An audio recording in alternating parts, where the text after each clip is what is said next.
Now, what I'll do, I'll tell you as much as I know, and then you can fill me in if I'm right or wrong. And then at the end of it, we'll get to the bottom of whether we need them or not. Okay. All right. So first of all, the first thing that I found out is that they have 18 knees. That's not exactly possible.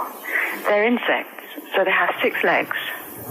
Yeah. And a knee is usually the junction between femur and tibia. That's sort of classic human knees and every other animal knee. So with 6 legs, you can only have 6 knees. Could somebody sort of got mistaken for seeing one that was a bit double jointed? I think you're grasping at straws or something. All right. Well, we might have to come back to that one then. Okay. They can hold the breath for 40 minutes. Well, they don't do that because they don't breathe in the same way as us. They breathe through little spiracles, holes down the side of the body. So,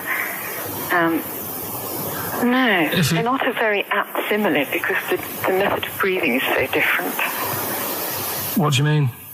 Because insects have a totally different system. They don't have lungs in the way that we do and just breathing through one part of the body. They're actually breathing through every segment of the body all of the time. So even though they've got their mouth shut, they might be able to slide. Nothing to do with breathing. So only just feeding. So you see, maybe that's where someone's gone wrong. Someone's got hold of one and sort of taped its mouth up or something and got bored after 40 minutes and said, well, we'll call it right. It's a pretty unkind thing to do to an insect, even to a cockroach. Yeah, but it's all... You can't do that. Yeah, but... No. Pretty unkind thing to do to anything, even a cockroach. Something else I found out. Yeah. They can live for a week without an head. Well, that's true if they don't bleed to death in the process. But the weird thing is, when I told you that they had 18 knees, you seemed a bit sort of like, don't talk ridiculous. But then we're talking about an animal that can live without an head. So there's a little bit of truth in that one, yeah? Yes. Why, when it was invented, has it got that facility? Say if someone said to humans, we could do that with humans, and, you know, if you lose your head in some accident, it gives you a bit of time to sort of go back to your family and maybe write them a note. You won't be able to have a chat, but write them a note saying it was my own fault and it was nice knowing you. Well, that would be a useful facility, I agree. But cockroaches are great survivors. I mean, they've been around for over 300 million years. They're one of the most primitive insects. All right. Well, I've also... is it true that they do a lot of resting? Apparently they can sort of rest for 75% of the time.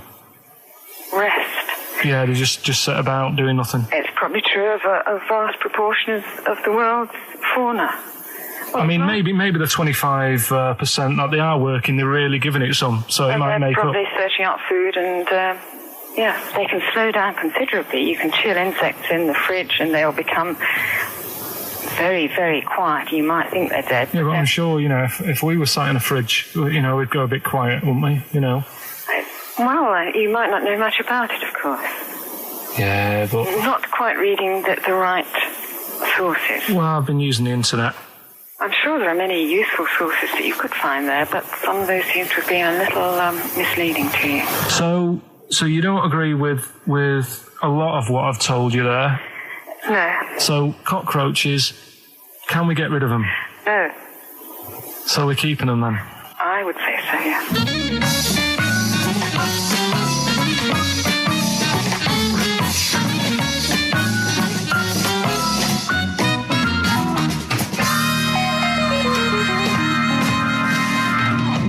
I think we should get her on more often because she sounds like she'd be a bit of an ally, really.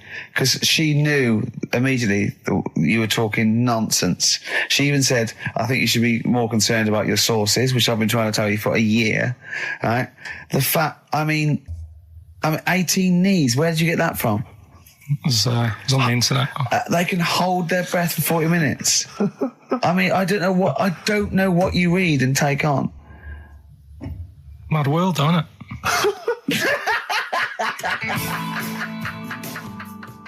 And there was also a fella in the week who said that women shouldn't be wearing trousers. Why? Because they don't look good in them. What do you think? What do you think about that? It's rubbish. Yeah. These are the only things that have caught your eye over the last couple of weeks. This is the entire news. Galileo did something with light. A French fella said women shouldn't wear trousers. See, that to me wouldn't pass as education. It's not education. I don't know where you could ever use that. I don't know when that would ever be applicable to life. I just like reading stuff that sort of reminds me of... Do you know what I mean? If I read it and it gets me thinking, I think that's a good little piece. But, I mean, but surely can't you just sort of like sit near something that vibrates to keep your brain going? Or shake your head every now and again? I mean, what does this do? You mean it makes you start using your brain? But what aspect of a Frenchman said women shouldn't wear trousers got your mind working? What questions were you asking? Because I thought that's a bit daft, isn't it? Right? Yeah. Okay, it ends there with me. There's nothing else. There's nowhere else for me to go on that. He claims your mind's still whirring. Yeah, go on. What do you think? Let's go through this. Oh, I wish we could download his thoughts. I know. Just watch it. Yeah. Wouldn't it be great, like a DVD? Cartoon. Imagine that extra footage on the Office DVD. Yeah, Carl's brain. That would be with amazing. Oh, with a commentary. Go on. Women wearing trousers and that, right? On the estate that I grew up in, on right? There was a woman about 4 houses down, right? Rough. Now, she used to wear leggings. Yeah. Now, they're a bad idea. They are a terrible idea. I agree with you there, Carl. If you're a lady of what the colour? normo persuasion... Were they pink? No, they were sort of black, but with all bits on them.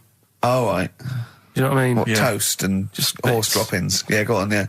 And she used to... she's quite a big woman. Sure. Pauline Quirk, I think they described her as. Looked like a light bulb when it she was is those bending kind of over in women that are leggings. attracted to leggings. Yeah, I know, yeah. They are drawn to them like a moth. Yeah. She used to wear them, and that's what I remember when I read this piece. And she used to work on one of those sex line things. Right. She used to do that. But what, was she, an engineer? The weird thing with her was, she had big eyelids. Right. Go on. That were too big, and this is what I was thinking. What do you mean she had big eyelids? How big do eyelids have to be for you to go, they're big eyelids? What was she shoplifting with them? Would she come out of Dixon's with, like, radio stored in them? What do you mean she had big eyelids? It was another one of them popular things around our way. Do you know? Like, what do you mean popular things? They people go, oh, I'll tell you what, they're all the rage. Can I get some big eyelids, please? No. It was just like one of them things that people suffered with. Just big eyelids. They could hardly open their eyes. What do you mean? What do you mean? That's one of them popular things around where I grew up. People had big eyelids. They could hardly open their eyes. What does that mean? What sort of freak town were you born in? You had webbed feet people with big heads. You got women with big eyelids. What does big eyelids mean? Are you confusing her with the horse? Yeah. Did she have hooves? Look, what? Anyway, so there's this big eyelided woman with the leggings. And that's what I'm saying to you, though. That's... When I read that story with people with trousers, I went from that to a woman who used to have big eyelids. I still know the point. But then, and also the other bloke who had the eyelid problem was a mate of mine. Right. His dad had it, and same problem, massive eyelids. I don't know what that means. I don't know what that means. I used to say to my mum, I'm going round to Dave's house, and or Drew say, as you call him. That's all right, but make sure his dad doesn't take you out in the car, because he could hardly see. He had to have his head. He had to tilt his head back to keep his eyes open. Make sure! Didn't he have a couple of matches with him at all times? What a load of gobbledygook. This began as educating Ricky. I know, So it's what, like he was people thinking, with eyelids. But it's like you're supposed to make that leap as well. Yeah. If I mentioned the trousers, Ricky will probably be thinking about people with big eyelids and women wearing leggings. Play a record, Carl. White Van Man, Carl. Brilliant. Recorded at great expense, that. Yeah. This is where we just hijack an idea from The Sun, which is White Van Man, where The Sun asks, in this instance, a cabbie by the look of it. Oh, no, a fruit and veg shop owner. Ours is slightly different because the Sun sort of like pick on a perfectly normal member of the public. Exactly. So that's where we've got the upper hand. Yeah. And they ask him about the the hot potatoes. This week, Carl, my first question to you, your thoughts, please, on the criticism of the BBC over their coverage of the Queen Mum's death. What do you make of this? You're aware of all the criticism that Peter Sissons asked some probing questions? No, I thought it wore was a burgundy tie. I thought that's it. Yeah, he just had it didn't show respect. He just had a burgundy tie on. See that? that's not really not showing respect, is it? No, it's not. You know, you show your respect by sort of doing the news on it, giving her a bit of coverage, and showing, you know, Bit of publicity. what a good woman she was or whatever. Yeah. And then you move on to sport news or whatever. Do you know what I mean? Yeah. I totally agree. I don't like the way everything's morbid. I was thinking about it. It's like, you know, the way in birthday cards and that, people always put funny things in them. I think you should save things like that for funerals, for like funeral cards and that, and try and cheer people up at times when they're low. Do you know what I mean? Because on your birthday, you're quite happy anyway, so you don't need someone putting a funny comment in a card. I think, you know, when you send a card... What would you suggest? Well, you know... whoopee cushion, but on the vicar's chair. How would you liven up the funeral? Just little things in the card. I mean, you're just writing stuff like, well, you know, at least you're still alive or whatever. So as you're giving the eulogy... that'd be good. So suppose someone's husband's killed in a car crash, you go around with some flowers and a little card, and it says, at least you're still alive. Well, maybe something funnier than that. Well, maybe like if you got up to give the eulogy during a funeral, just wear a pair of comedy tits. Yeah, or those glasses that are eyes on sort of springs. But why has everyone got to be so sad about someone dying? No, what annoys me is that when you see the people on television, these sort of members of the public, and they're crying about the Queen Mother, who was sad when anyone dies, sad when anyone nan dies. She was 102, and it's sort of like they think they should cry. Well, there's a picture in the paper today. I don't understand it. There's a picture in the paper today of various people who were lining the funeral kind of route yesterday, and there's a picture of a very young child, maybe sort of 5 or 6, on the arms of her dad, and her head bowed, and it says a young girl there weeps for the Queen Mother. And I was looking at it, and you can tell she's just tired.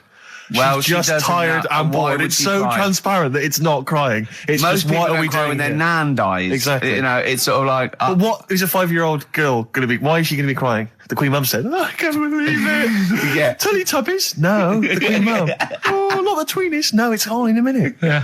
It's just like... Oh, dear. I mean, I know. I'm sure, I don't know much about her. I don't know if she was a great woman. And obviously, it's always sad when someone dies. But it's like, it's interesting that there was a lot of tourists in that long line of people that are now queuing for hours upon hours to see her dying in state. Because it's clearly just people who want to be a part of history. Must be gutting if you're over from Sweden and you find out that, the Queen Mum's died. Oh, you must be devastated. You probably don't want to carry on with your visit. Exactly. Really. Okay, listen, Carl. I think we've covered that. What do you make of the...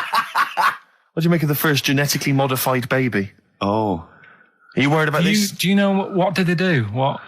Let me see what it says here. Isn't it just choosing the, eye colour? Well, this is the concern, isn't it? That in the future you'll be able to decide whether it's a boy or a girl, how intelligent it is, what it looks like, is it handsome, is it ugly? Obviously, no one will choose an ugly baby, and so on and so on and so on. And so it means that where will it lead? Where will it end, Carl? Are you concerned? I've thought about this a lot. What will us three look like in the future if they're being, genetically modified beautiful people? What will we be like? How will we be considered in society? True, yeah. But we've talked about this before, haven't we? About the cloning thing. Yeah, that's a bit weird. Yeah. But I don't think it matters, because at the end of the day, right, you might look like some other kid, but it's the way you're brought up that will change your features and the way you are, your personality. If you lie, you get a long nose, don't you? Well, no, but listen, right, because I remember when we, I was growing up on this estate. This is going to be good. Go on. No, it's not. It's just an example of how this doesn't work. Go on. So we don't need to worry, sort of thing. Sure. Right? Okay.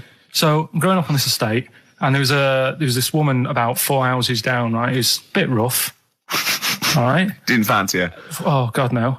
Right, but she had a baby. Well, tell me about her first. I'm interested in this woman. Why was she? It was a very... Was it like being a man in a dress? I mean, I didn't grow up in a posh house or anything. And I'm not saying that if you live in a bit of a rough house, you're a bad person. What does she look like? But anyone can Tattoos? clean up. Look like Tony Green with a fag on. They didn't clean up much, right? Oh. Which, even if you've not got a lot of money, you can still try and make the place look nice. Yeah. Right? But she didn't. And a kid used to take a horse into the house. Sorry. Whoa, Neddy. What do you mean a kid used to take a horse into the house? Where did he get a horse? Must have nicked it from somewhere. Must have done. You've seen a horse with it? No. What, is that from outside the saloon round the corner? Yeah, was it just tied up with a bit of lettuce? Right. Oh, that's great. Did Big Jake come looking for it? I'd been out. Oh. Sorry, let me get this. This was before the lynching stopped or after? Where did he get a horse from? What do you mean he must have nicked it? His mum said, where'd you get that from? I bought it. All right then, but keep it out the kitchen. I don't want you going Catlin rustling. Where did he get a horse from, Carl? And how long did he have it for? Was he leading it or riding it? Mum, open the door, I can't stop. I can't stop it. Open the patio door as well. Looks like we got us a runaway. What do you mean? I don't know, but the thing is, they couldn't afford to buy one because they're not cheap. So I'm just guessing. Maybe that's wrong of me. But I think... He had a horse? Yeah, right. So that's why the family didn't have any money. They'd spend it on the horse. No, I don't think, that's what I'm saying. I don't think they would have bought it. So anyway... Yeah, it's wise to whisper, Carl, in case they're listening. Yeah. And they could be in the room next door. It's not buying it, it's keeping it as well. So I was like in the car with my dad coming into the avenue, and you used to have to drive down it to turn round and you know, sort of go back to our house. You had the traditional method of transport. And the horse was in the lounge. Reading a paper. Just like walking around. Oh God! What? And when I was doing, I tried to earn myself some money once by flogging little flowers in plastic cups. What? This is genius. It just keeps coming. What do you mean you're trying to flog little flowers? What do you mean? Wait. Let's play a record. Let's play a record and come back to this, because this story's going to just unravel and unravel. It's going to go for hours. Let's play a track, deeper Carl. and deeper. It's like an onion, isn't it? We've created a whole world here where there's a man living with a horse. Just walking around the lounge. I come from the West Country. I've never heard anything like that. I just think of a big sort of like orange carpet, and it's got a rediffusion telly, and this horse going, I'm fed up in here. Exactly. This is really... I am not taking the rubbish out again. Yeah. Right, play a record. Let's have Velvet Underground. We've got that lined up. Oh, the classic from the first album. I'm waiting for the man. Let's come back to the horse in a second. Little flowers in pots. What do you mean? Well, that bootleg's going under the name of Nothing, Miss Jackson, I think, by Meats and Poultry. So there you go. I do love these bootleg things because they're so pointless, but they're so enjoyable. Yeah, it's great. It's fun to do. Yeah, exactly. They're good fun. Great. But not as much fun as White Van Carl. White Van Carl, absolutely. Do you want to explain the premise? Well, we take the Sun asks someone else and asks Carl. It's simple as that. The Sun have just taken a normal person. We flipped it. We're going to ask Carl the same questions about the week's news. Yeah, just basically your opinions, Carl, as ever. What do you make of, well, obviously the big news, David Beckham's broken foot? Is this a big concern for you? No, I mean, it's sad. You know, it's sadder for him more than anyone, because, you know, to like be in the World Cup is like the main thing for him, isn't it? Yeah. But he's still a young lad, and I don't think he'll give up. I reckon he'll still turn up. He'll be all right. And, yeah, good luck to the lad. You know I like David. I'm not going to slag him off. Wise words. He says that like he knows him. Like he's popping round for drinks later. Yeah, like we tried to stitch you up. Go on. But obviously yesterday, was it yesterday? I think maybe Thursday, the Sun printed a big picture of David's foot and encouraged everyone to touch it at midday, because hoping that this would somehow, if we all thought and prayed together, somehow that would help his foot heal. Do you believe in that? No. Any belief in that? No, you're going down the old, like, your Regella route, aren't you? Sure. I know, it's stupid. Yeah. I'm sure, I mean, it's nice effort and everything. It sort of cheers everyone up. Hold on. You believe in ghosts and warlocks and licking toads. Why is that any more stupid than all those things? It's not going to work, is it? All right. Fine. It's rubbish. Okay. Okay, what about this then? There's apparently now available £1.5 million apartments available on an exclusive ship which sails around the world. Yeah, it's like what do you make of that? It's a huge thing, and you live on it, and it's, I mean, in theory, how big is it? It's mental. Do you know it's like huge a town centre. Do you know how like people said that the Titanic was the biggest ship? Was that only then? They've got bigger ones now, haven't they? Yeah, a lot bigger. Oil tankers are much bigger, and yeah. No, but actual liners are big. Yeah. It was the biggest then. Yeah. Because my mum told me that there was one that was that big that it had like rough areas on it.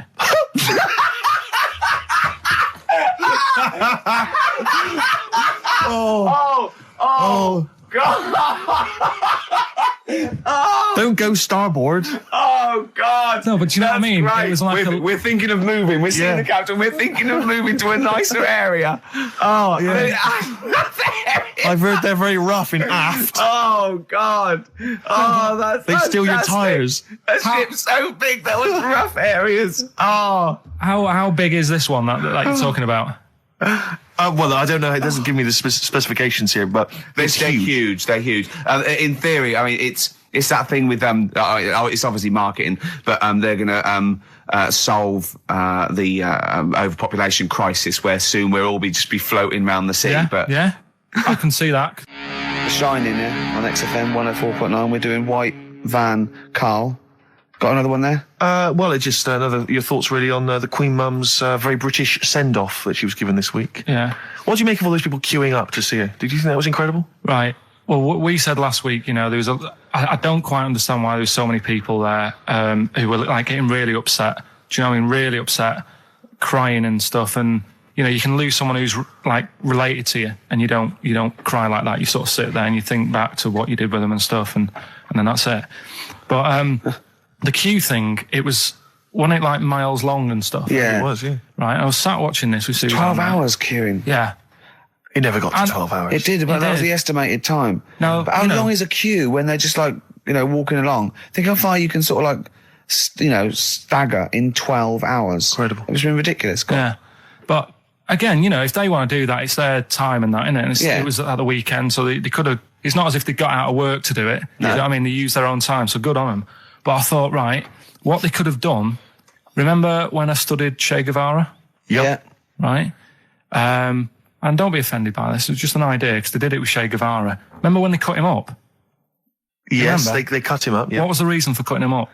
Well, they cut up Che in order to try and... you told us that they were going to send bits of his body to Fidel Castro and various other people, wasn't that right? As a warning, wasn't it, though, to all the people, like, one to... Yeah, my understanding was that they cut him up in order to... so they could bury him in different places, so that there'd be no shrine. There'd be not one place that you could go to in order to sort of make him into a martyr. A little bit like that. I've like... I can vaguely see where this is going. 6 queues, and it's like, number 1... You can, go and pay respect to her head or whatever. Oh, God.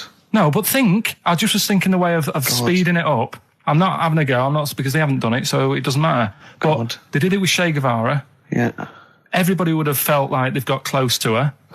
And it would have speeded it up. No, I mean, I can understand. Can I just say that genuinely, Carl is not being disrespectful here. This is his best idea to cut down the queues. So don't phone in. He's not suggesting we should have done this. He genuinely is. But I mean, he's not doing it to be nasty or wacky or he thinks this is a good idea. So can I just throw a thought at Che Guevara, who was like a powerful man who did a lot for the world and what have you. Yeah. And have you heard that? I feel slightly responsible for this, because have you heard of the quote, a little knowledge is a dangerous thing? Yeah. Okay. Steve, next one? No, just a very quick question. I can understand those that have queued for 12 hours to see the head. I'd be a little bit annoyed if I got there to find a toe. I'll tell you what, though. I'll tell you what they could do without chopping her up. They could put about 9 queues. Each could see each hip she had. That's true enough. Because she's had about 9 of them. Yeah. So it'd just be, if you want to see the whole body, it's a 12-hour queue. If you just want to see a couple of the hips. Here's another suggestion for you, I just thought, right? What?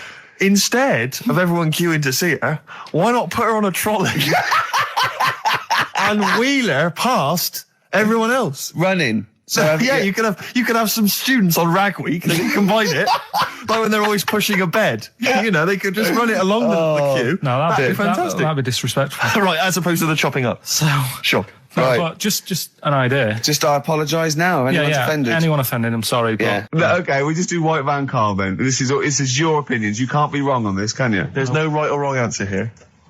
Okay. Right. But so this is where we ask Carl his views on the big news stories of the week. Basically, we've stolen an idea from the Sun newspaper, and So this isn't cruel, this programme, is it? I don't think so. picking on me. It's not, is it? It's weird because a few people have said, "Oh, you're picking on me." It depends how you look at things. Isn't Sure. Yeah. But you do like it? We could look at it like it's a laugh, so it's not a problem for us. We like you. You're our favourite. Yeah. I'm going to say thing in the world, but I don't mean that, in a derogatory way. No, I'm cool with it. Yeah? Yeah. Right. Okay. So your views, please, on the fact that attitudes are changing to the possible marriage of Charles and Camilla. Oh, what do you think of that? The roars at the moment, because the recent tragedies are apparently high in the polls, and people are coming around to the idea of Charles and Camilla getting hitched. What's your thought? Whatever, really. I mean, if they're happy with it. The thing that comes out of it most is it just goes to show, right, that there is someone for everyone. Just because, I mean, no disrespect to Camilla, I'm not a good-looking person either, but she isn't a stunner, and yet she's gone and picked up a royal. Right? Yeah. So I think it's good for things like that to happen, because it cheers you up. Do you know what I mean? Gives you a bit of hope. Thanks, Carl.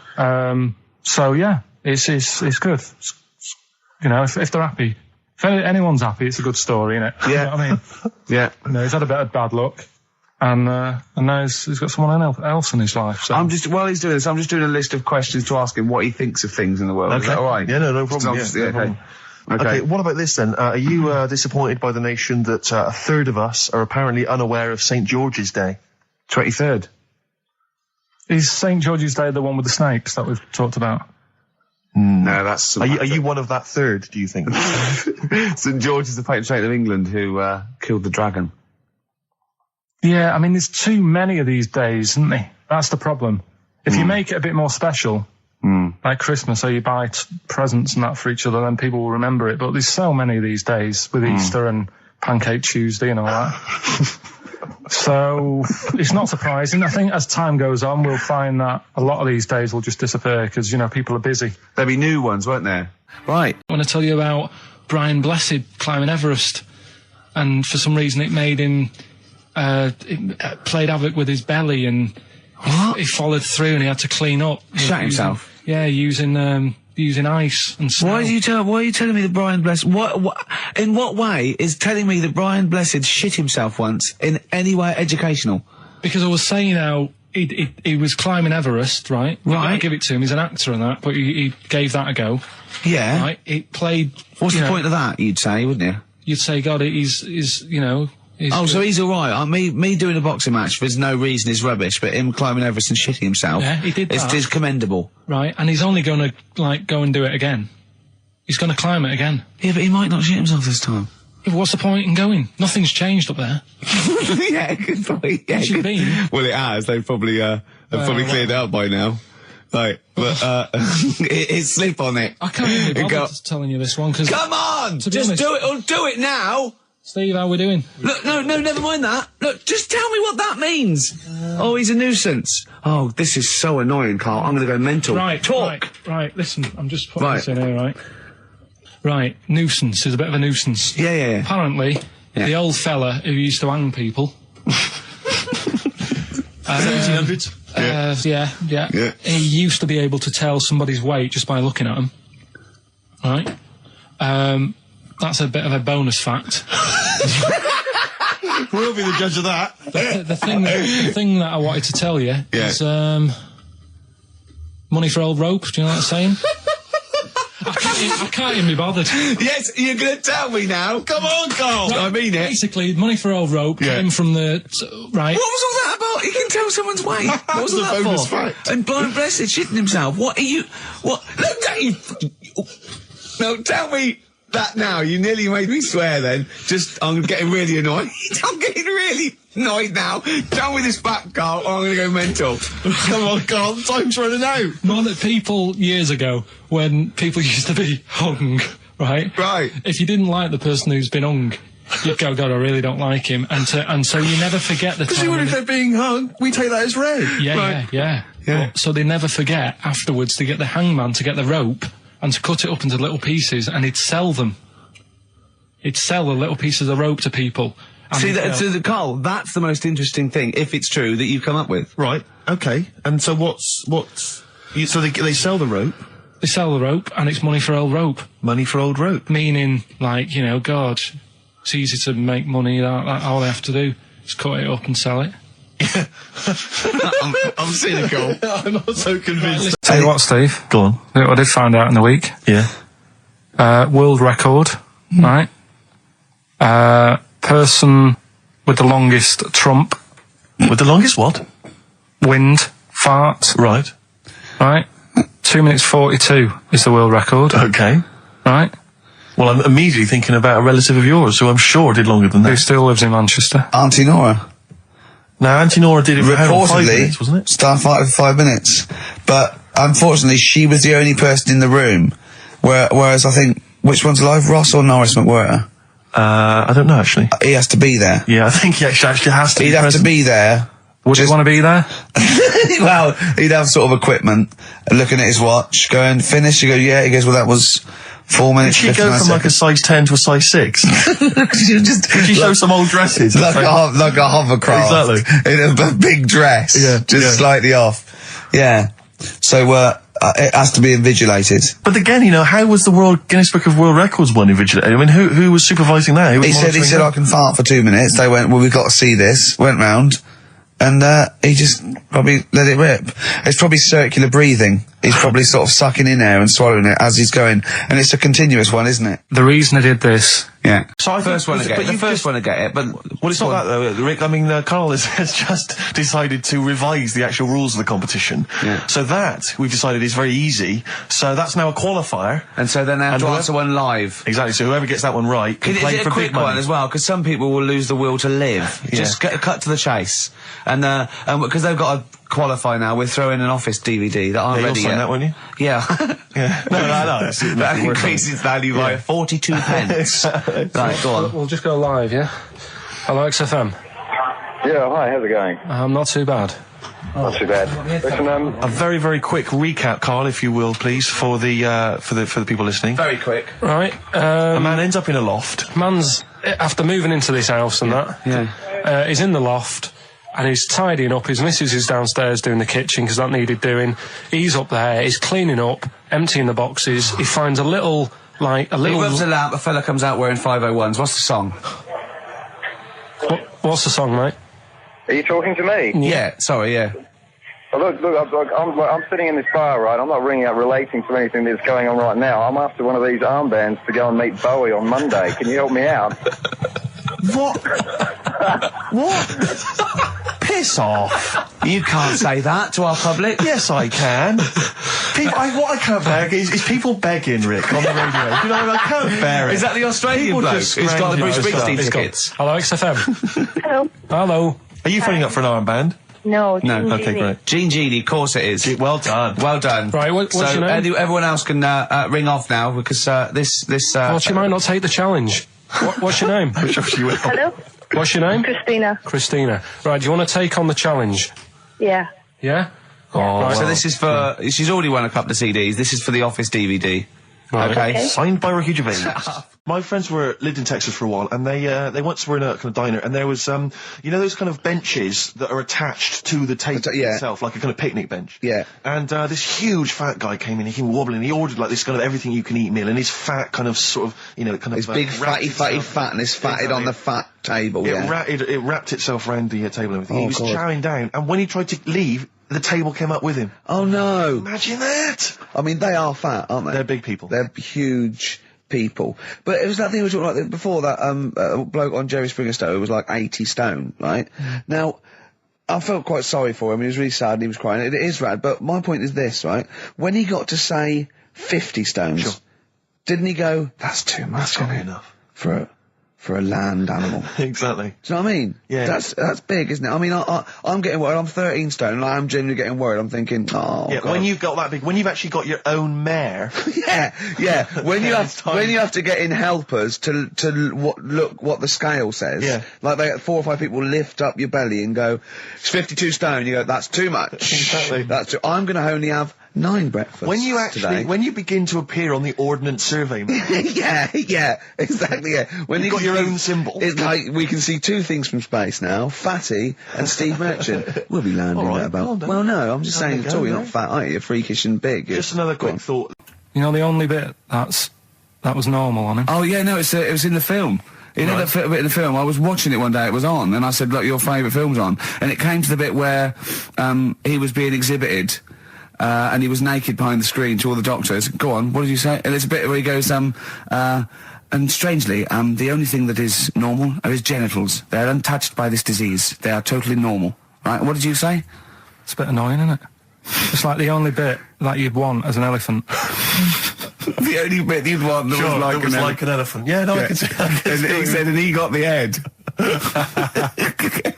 So other stressful things. But so anyway, what's the anti-Nora thing? Sorry, anti-X. Anti-X. What did she? Why is she upset? Well, he mentioned her in Zoo. He did this thing for Zoo magazine, and he mentioned about when he looked up her dress.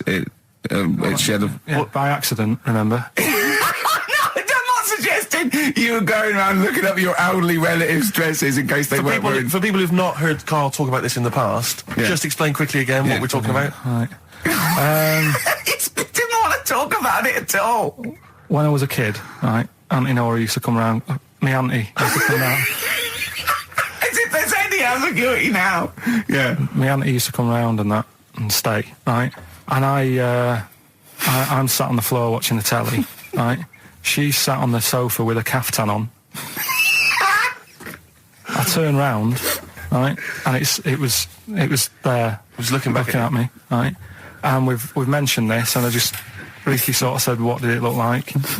And you know, a split tennis ball came to mind. That's what we talked about, right? So anyway, Zoo magazine, when they did the interview, and she's the one that used to put a valance on everything, isn't it? Well, not everything, obviously. So anyway, so I've done this. So you did an interview in Zoo? Yeah, and like they said, you know, it was like, you know, do you plan stuff and do you worry about stuff when, after you've done the show, you worried you've upset anyone? And, you know, I was saying, really, I forget people are listening. And, you know, we're just having a chat with mates and that. I said, but now and again, I do worry, when I'm on my way home from the show and that, and I'm thinking about what we've talked about. And I was saying, you know, the Auntie Nora incident. Yeah. Incident? You know, like Watergate? Yeah. And anyway, so this was in there, right? And I was saying in the magazine, you know, but I think I got away with it. She doesn't listen to the show, but, you know, and I don't think she reads Zoo magazine, so... She's more of a nuts woman. Sure, yeah. So, anyway, so my mum called up the other week, right? And she goes, wish you wouldn't, you know, talk about Auntie Nora and that. And I was like, oh, so how do you know about that? She goes, well, one of your cousins have called us up and said they've read the article about it. So yeah, that's why we don't want to talk about it, really. So he stitched you up. Oh. So do you know what Auntie X has made of this? Do you know if she was upset or not? Well, she doesn't know about it. Because, I mean, maybe she's always thought it looked like a split tennis ball. Maybe you're just in sync, you know, because you're relatives and stuff. Maybe she knew instantly. Even if you hadn't named her, she'd have thought, hang on, so I farted for 5 minutes once. Yeah, that's not going to be ambiguous, it could well is it? Be me. If you hear sort of like someone who farted for 5 minutes and's got found like a split tennis ball, you're going to go, I wonder if he means me. Yeah. You're going to remember that. Or Auntie Jackie. It could be Auntie Jackie. Oh, God. There's this woman who's got a big head. Oh, yeah. And she was fed up with it because when she was walking down the street, it was so big, she couldn't hold it up. Right. She couldn't hold it up. Oh, God. Okay, shut up. So when she was walking, her eyes were hurting because she had to sort of look up all the time because her head was that heavy. Her chin was sort of balanced on her chest. Right. And she'd have to peek up, yeah. So she goes to the doctors, and this was after years and years, and said, you know, I thought I could put up with it, but I can't. How big was her head? It's big. I don't know if it was like big because there wasn't a picture. I don't know if it was just big or a lot of bone. So it was heavy. Very heavy. Right, like the Elephant Man, just outcrops. Yeah, right. So the doctor said, we can sort that out. But we'll have to take your head off. Right. Okay, listen to this. Listen, keep going. Because what you don't seem to understand is I have the same reaction to you when I see it. Yeah. What? Right? You're quizzical yourself. So I looked at it, they took her head off, chipped away a bit of the bone, made her head lighter, put it back on. He said talking about Time Out. I said something about in Time Out, and he went, yeah, do you read that? I went, yeah, I read it, get it every week, yeah. He went, there's no point though, is there? He said, because it's like a telephone directory. You know, if you want to look something up, you look it up, but you'd never sort of browse the telephone directory. And I went, that's an interesting point. He went, although I did. When I was in Scotland, I just looked up how many Macs there were, and there was 42 pages of them. How bored are you in your hotel room in Scotland to suddenly start working out how many people start with Mac? Were you sat in your room? There was nothing else that you could think of to do? I've been working. It's when we did the show from, you know, XFM did some stuff from Edinburgh. Yeah. You were sat in your hotel room? Sat in the room, waiting to sort of go out and get some food and that. Sat there. Why were you waiting to go out and get some food? Because we were all going to meet up. We're going to meet up with, you know, with Simon. So you thought, I'm not going to switch the TV on, I'm not going to read a magazine. The telly was on, nothing was on. I wasn't impressed with anything that was on, so I'm looking around the room. I had a couple of the free shortbreads. I love the fact he remembers. Yeah. He remembers a specific biscuit he had. Yeah. That's fantastic. I had a couple of them, and then looked around. There was a Bible, and I thought, well, I know about that. Yeah. There's nothing in that I don't know. So, got the phone book up, and immediately thought, there's a lot of Mac this and Mac that in Scotland. Macintosh, Mac Daddies. Macateer. Yeah, There's loads of Return to names. So I Mac. thought, I wonder how popular it is. Just how popular it is. 42 pages of Macs. Did you count how many pages there were? Yeah. Did you just work out from the numbers on the bottom of the page, or did you literally No, I count counted. them? I counted. Right. And how many do you reckon are on a page? There's a lot in there. If someone could tell you approximately how many names they get on one page. How long did it take you, this whole procedure? what, the counting? Yeah. Not that long. No, It's just got counting 2 the pages. Yeah. It's not that much. They're all And what together, did you luckily. do once you digested that information? What did you do with that information? Did you tell Stored people it, when you haven't I? I mean, look, how long ago was the Edinburgh Festival? I stored it along with the biscuit. I'm working through a load of animals, right, that I'm finding out whether we need them or not, right?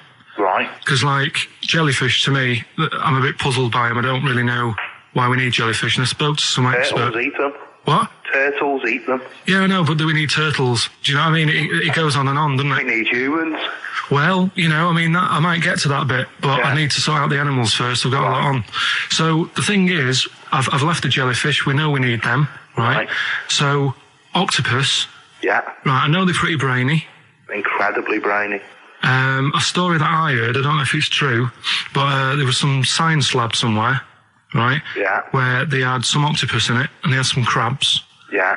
And at night, the octopus was like getting a bit bored on its own in the dark and that, and they sort of come alive in the dark, don't they? Yeah. They like the dark. Yeah.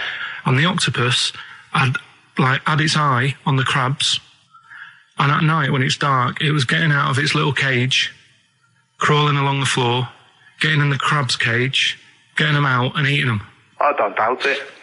We put jam jars with the lids on with crabs in, and they'll open the jam jar and... You're joking? Yeah. Even I sometimes struggle with them. Yeah, we don't do it... you don't do it really, really tight, but... All right, so they're not that clever then. Well, they would, if they were strong enough, they'd open it, but they're just not that strong. Oh, that's mad. Right, I also know that if they get hungry, they eat their own legs. Yeah. Yeah? Yeah. They're deaf. Well, I don't know. Yeah. I don't really know. Yeah, I mean, yeah. they don't live very long. They can squash themselves into small jugs. Oh, yeah, they can go in a demi-john through the narrow neck and that. Why do they need to do that? Because they're the sort of crevices and holes that they're hunting for crabs and things through. So, would they be better if they were smaller? Do you know what I mean? I don't know. I really don't know. Yeah. But octopus then, if Noah said to you, you know, we're having a clear out, Yeah. we've got too many animals to look after and that in the sea, taking up too much room, Right. do we need them? I think there's other less useful things in the sea than octopus. Limpets, they could go. Limpets? Yeah, they just sit on a rock and do nothing for 50 years. But they're not getting in the way then, how big are they? Well, not very big. Yeah, you see, I might come round to them, but I never think, oh, you know, I'm sick of seeing these limpets. Whereas octopus, you know, crawling about, opening jam jars and that. You'd never see them, though. They're really rare. Wow. We get 2 or 3 caught a year. It's quite amazing. Do we need them? Yeah. Yeah? Yeah. Well, we'll just have to keep them then.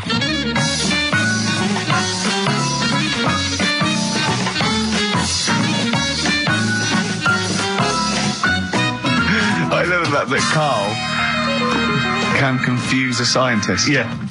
Yeah, because all systems of logic break down. I know. Everything they've ever Even the learned. scientist was going, well, get rid of Olympics. Yeah. That is Who brilliant. was that guy? I think his name was Chris, And where was he from? in a place called Megavissi, where I went one year. Megavissi. And is he he's a scientist, is he? I think he's got a fish shop or something like that. He's got a fish shop. No, he doesn't. Well, like an aquarium type place. Oh, right. So, A fish shop. It wouldn't Fish and chip shop. It wouldn't be past him that he, a Winkle store. He's got a Winkle store at Poole Harbour. Yeah, that's an expert. if you want to see dinosaurs and that, go to the museum. You were complaining about that as well, weren't you? You went to a museum and there was too many dinosaurs. He said you just need 4. No, well, Steve, have you been to the one in Knightsbridge? I think this so. one that I called up, right? It's nice. You go in, you get a good collection of stuff. You walk in, there's 3 or 4 dinosaurs. You've had enough, right? I went into New York, right? I went to the museum there, hundreds of them. You can't move for dinosaurs. Yeah. It's almost like they're responsible for them being extinct. There's loads of them. So all I'm saying is, if you want to see a dinosaur, go to the one near Knightsbridge. They've got a nice selection, some old vases and stuff. It's worth going. So, do you work for them? Because that was a pretty big sell. Well, you could work that into quite an advert, I imagine. I think that my new TV is too big, Rick. I said that I know, when you I don't know bought what it. I was thinking. But I can't believe it. He talked about this buying it. He's got a bit of cash now, of course. And what is it? 42 inches? 42-inch plasma screen. What did it cost you? $3 grand or something? Don't tell me. That's wow, huge. it's 3.5 ridiculous. grand. $3.5 grand, big spender. Of course, it's too big. Well, I can't get far enough back in my room, in my living room for it. You know, you're meant to be, I think, 4 times the screen size away from it. Really? To get out from the air. So that's 4 times 42 inches you're meant to be sitting away from it, which is impossible. Yeah. Well, I'll have to just get friendly with the neighbours. Yeah, watch it through a hat. Yeah. If that's the case, though, aren't you better off just getting a portable? What? I don't understand that rule. What are you saying? Well, you're meant to be 4 times the screen size away from the TV. But then what's the point in having a big telly if you've got to keep moving further back? Get a portable and sit right next to it. Do see your point. Why do people go to the cinema then? Did you see films that aren't out yet? Fair enough, he's got you there. Done. I'd tell you this, though. I had it delivered, and, are you supposed to tip delivery men? Of course you are. I don't know. You see, I've never had anything delivered before. I never spent that much money. Not if it's a courier with an envelope, but if it's a bloke who's struggled up the stairs, two fat blokes with a fridge, then give him a £5 for a drink. But the problem was, I didn't realise, and I was thinking to myself, I wonder if I've got to tip him. And the guy was leaving, and my mobile phone went off in my pocket, and I reached in to get it. He put his hand out thinking it was a tip. I went, it's just my phone. And I felt terrible after he left. I didn't know. What was I going to do? Run down the street and offer him a £5? No, of course not. No. I'm not made of money. I just spent it on TV. Yeah, I've got no money, mate. Yeah. I just spent it all on this. I had to clean out my jar, everything, the drawers. Yeah, I'd take some bottles back.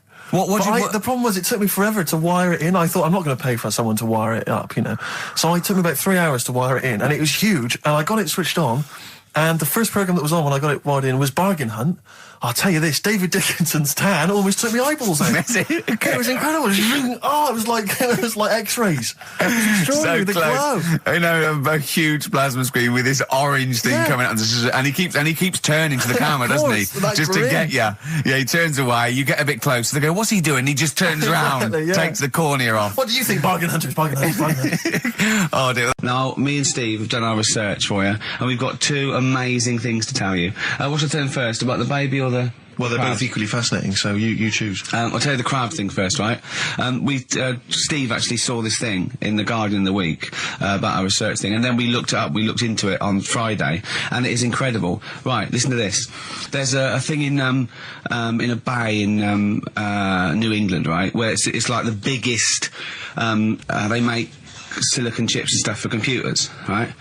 And because of the data protection thing, after they've done them, because they have to destroy the plates, right, where the information's sort of put onto them, but there's still flakes of silicon. They sort of grind it down straight away, and some of the flakes got into the bay, okay, but some of the information is still on even the slight granules of silicon.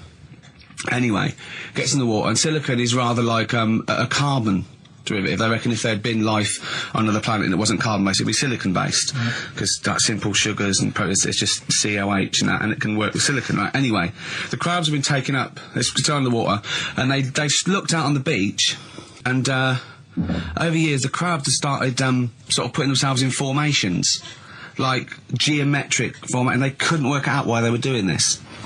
And when they put them in the experiment, they sort of like chopped them up, and they found they'd taken on silicon, and it had sort of got into their brain, and they were downloading information.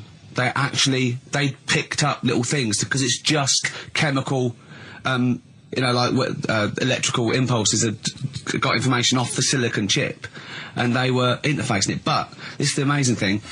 One bloke sort of thought of this, and he thought, well, if it's a simple computer, the brain, if it's just a simple sort of electrical thing, then maybe there's sort of we could get it down. So what they did is they made a thing called a biointerface. And they put it into the crab's brain, just a really simple brain, so it's measured avant-garde, right? And it got impulses from it, and they were getting, like, computer, so just flashes of, like, symbols and geometric things, right, on this screen to read the crab's brain. And it was stuff like, fragments of a... what made them do this in the first place? Because they saw the crabs behaving differently. They were behaving differently to each other. They were just like... They were, intelligent, and they were sort of solving problems and all this sort of stuff. Anyway, when they downloaded the thing, it was like they found one of the secretary's names where it had been on the silicon chip, where it was just like a flash of a computer screen. But the most amazing thing is, they downloaded a memory, right? It was like a snapshot where it had been burnt onto the retina of the crab, just a snapshot of something, and it was like a picture of the beach, like a couple of years ago, right? And they also did, incredible, it was like just a digital black and white sort of thing, so they could see what the crab had seen. Amazing. Jeez. Amazing. So intelligent crabs. What are they doing with them now? Super brain. Well, they think this is the upshot. They think they could use it as spy crabs, because they could get these crabs. Also, the other thing is, as generations went on, right? So they put a crab in the sea or something, right? Lots of crabs in, and then as generations went on, a newborn crab, they downloaded the memory, and it had the memories of its great all together. It had every memory that any crab had been related to it beforehand, because it passed it on. It just passed it on. So not even ones that had been eating the silicon stuff. Yeah, no. These are just like ones that have had kids. Yeah, and they've got like, and they know so you'd know everything. Your everything right the way back. So would that work if we ate silicon? Well, possibly. So what are they going to?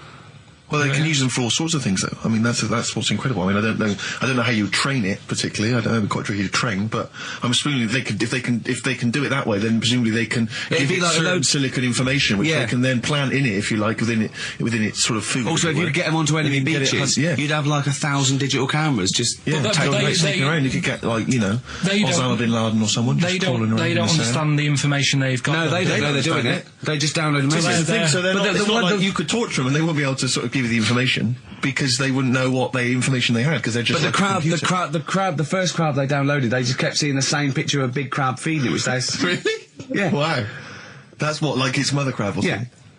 Just memories of it as a child. But they're not in colour, presumably. No, it's all in black and white. It's just a digital camera, because it's just they don't see in black and white, so it's just like a I don't know. I think it's burnt onto the retina or something. And the only one that they kept were the ones they saw a lot of the time. Wow. I mean, in a way, some of the educating Ricky I've got for you today is on the similar lines. Right. Oh, you've got to be impressed by that. You've got to be impressed by that. That's pretty good. I mean, I'm interested to see, what they do. What they do with what the crab developments are. But that's pretty good. Yeah. But I mean, amazing. Yeah. Amazing. Well, just digest that information, because that's not even the most impressive one we found. I think it is. I suppose it's pretty impressive, but the next one's maybe more shocking. Okay, right. My dad always said... All right, steady on. Dad said Christmas morning was for, like, for me, so he used to stay in bed. So he never... That's brilliant. That's a great thing to say, isn't it? Yeah. Christmas morning's for you. Run wild. Do what you want. Just don't bother me. I'm going to Honolulu for 2 weeks. That's great. Dad, it's Christmas. Do I have to do anything? No. So my mum used to get up, because she used to like to see my face light up, when I opened the presents. And then, to keep fireworks. And then, then I'd have to go to my bedroom from about 6 o'clock onwards, because, like, my mum and dad were into having big Christmas parties, and I wasn't, like, old enough to go. Right. So they'd say, right, you've had your fun there, you go up to your bedroom, stay in there. Really? Yeah, I remember one year, right, I got a train set, that's what I wanted. Yeah. Right? It's brilliant. Playing with it all day. I thought, I don't mind about the party, I'm happy staying up here, playing with this.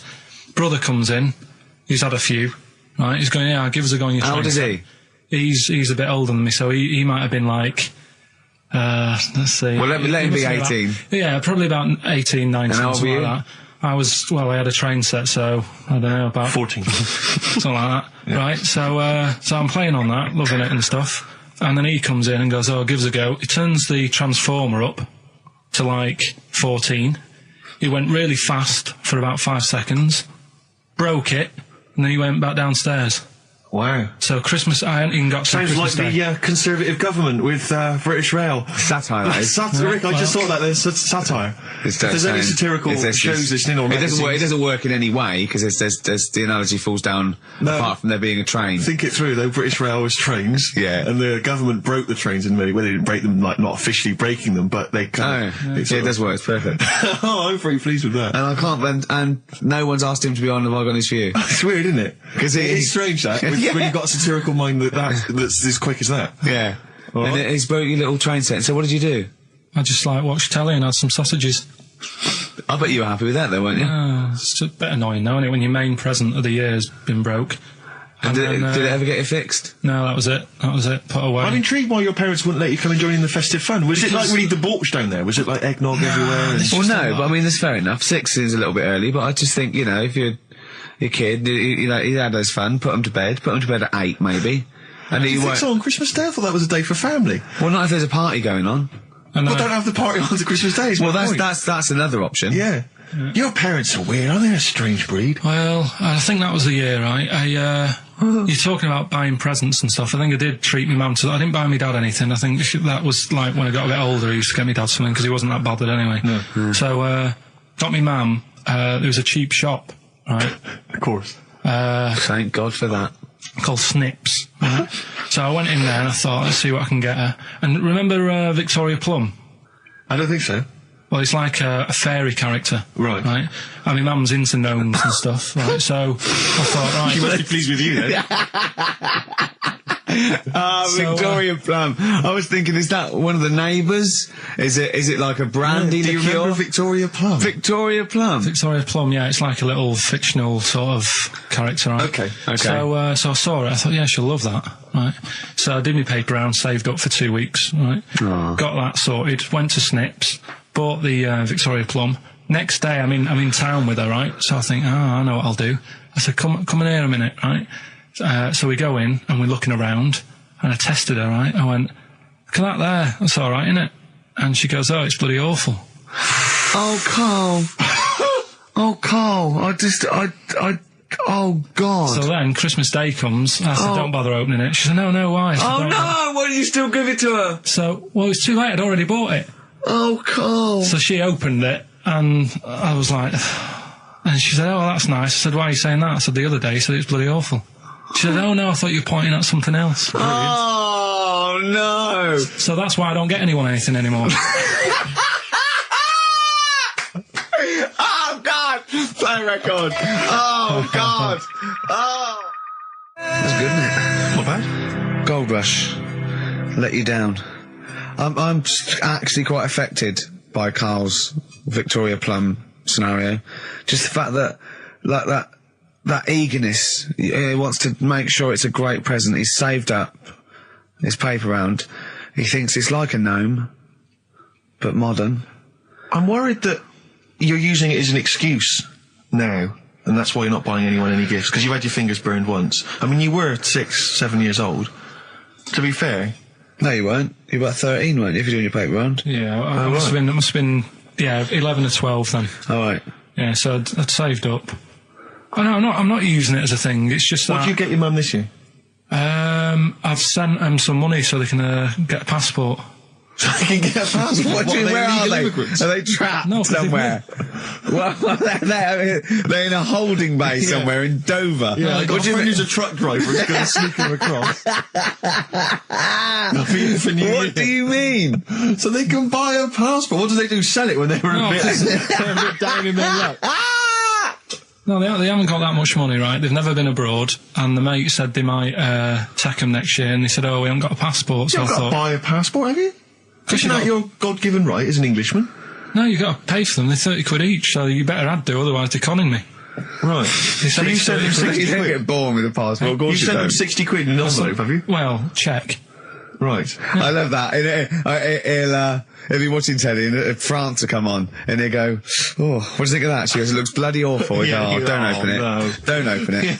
Don't open it. So you've not paid for a holiday for them. You've No, you've just sorting out the, well, it's the better prize, isn't it? Because they can't go anywhere without it. Well, the passport keeps on giving. Yeah. It's perfect. 10 years. That is, yeah. So, but no, I never used to, I mean, I can't think of other things. I used to get me dad once I started getting him stuff, it used to be a dressing gown, and then, but as an extra surprise, I used to put like a cigar in the pocket, so he'd think that was it. Yeah. Then he'd put it on and put his hand in the pocket. Right, and then he just hit you because he thought you'd nicked it. Oh, dear. So you bought him a jacket with a cigar? That's quite thoughtful. Did you sneak a cigar once on Christmas? Yeah. Well, that's when they used to have like the big do's, like I say. You know, they were known for it. Like the whole estate used to know that. You know, we were having a party. Yeah. So they'd all come round. So they'd all come round and have food and drink and that. I cannot imagine how unpleasant that must have been. Awful. And you locked in your bedroom with a broken train set. Yeah, crying. And looking at Victoria Plum, whatever that was. In the bin. Oh, in the bin, yeah. And hear a mum saying, "And he got me this." Isn't this piece shit of rubbish? You could hear him just throwing it against the wall and laughing. And all the neighbours laughing. This is the dilemma. Me and Steve, yesterday, were trying to convince Karl that it would be a good idea to buy Suzanne a Christmas present. Okay? Now, why aren't you going to buy her a Christmas present? Explain, Karl, why you don't think you should buy her a Christmas present. No, I've told her I'll get her one, but in the new year. We're going away on holiday and that, so there's no point taking stuff away. Yeah. Going to Lanzarote next week. Just get her something in the sales after Christmas for this, Yeah. Right. And me and Steve were trying to explain to Karl that she would love it if you bought her something on Christmas Day. Yeah, but she knows now. But Knows what? I've told her. So I'm going to tell her. Do you know, right, this, dear listener, this was Karl's worry. I said, I bet she's got you something. And Karl was worried in case he got her something and she hadn't got him something. Yeah, he'd be livid. He didn't want to be down. He didn't want to be a present down. Yeah. Look at his face. So buy her a nice necklace. Don't spend, just spend £100, you know, just a little token. We're going away. We're taking her away on holiday. No, you're not taking her away on holiday. What, you're paying for it, are you? Yeah. Are you really? Well, half and half and that. Right. So you're paying for you to go on holiday? That's good of you. So the gift is your company, really? She's done all right. She's done all right. Why do you talk like you're 60 years old? And you've been working down the mines? I know that she's done all right. Do you go over to her and say, Suzanne, you're bloody lucky? I mean, you've fallen on your feet. to Look be who fair, you've Rick, got. What? I'm not sure she has done all right. I don't want to be critical, but... Oh, dear. So what are you going to get in the sales? What are you going to get her? Yeah, it depends. I'm thinking, I mean, I'll give her the choice. She can have Kingsley and old Bob Marley. Right, I'll let her decide there. Oh, dear. I can't wait to see you. Where are you going, Lanzarote? Yeah. Where's that? Don't know, Suzanne sorted it out. I said, Lanzarote, I said, is that Africa or is it Spain or Portugal? Just took you, don't know. What do you mean, don't know? I goes, well, what's the currency? Went, don't know. I said, Suzanne booked this one, did she? Yeah. I thought, where is it? Is Lanzarote African or? Foreign. Somewhere foreign. I was looking last night and doesn't look that good. There was like one of the highlights of the things it says you've got to do is go and have, apparently they've got restaurants in caves. I don't know if there's a jingle for that, maybe. You nearly had me eye out. Knob news. Knob news, excellent. This is an extraordinary story. A woman tried to sue her bosses for £210,000 after finding a cooked penis in a canteen stew. Hospital cleaner Sophie, something, I can't pronounce that name, was eating goulash for lunch and could not cut one of the lumps of meat. You can see where it's going. I've got so many questions already. I know. She picked it up and tried to chew it, but it was too tough. Then she inspected it with workmates, who all agreed it was a penis. Imagine that discussion. Yeah. Miss McLata said she vomited for the rest of the day, instantly became a vegetarian, and had to have psychiatric help. It's not known whether the organ was from a human. The case continues. Well, it can be found out, so that's one thing. Obviously, the doctors aren't confused. They're not going, I don't know, I've never seen one like it. Yeah. Also, why is she eating goulash? I know. I mean, that's my first question. Why? You got lunch. Oh, what do you want? I don't know, I fancy some goulash. Yeah. Oh, some gooly lash. Gooly lash Thanks very like much it. indeed. Lancashire cockpot Oh, is on the menu. Brilliant. Only £5.50. Wangers and mash. I'd love some wangers and mash, please. Cock o' van. Cock o' van. It's already done for There's you. there's wangers and mash, cock o' van, Lancashire cockpot. You know. That's just off the top of our brains. Yeah. So, if So you've got if any you of your were- own, keep them to yourself. We're not interested. What do you make of that, Nod News? And he's in a hospital. Oh, yes, it was. No, hospital cleaner. You're right. hospital Oh, cleaner. God. I know how your mind's thinking already. There's been a mix-up.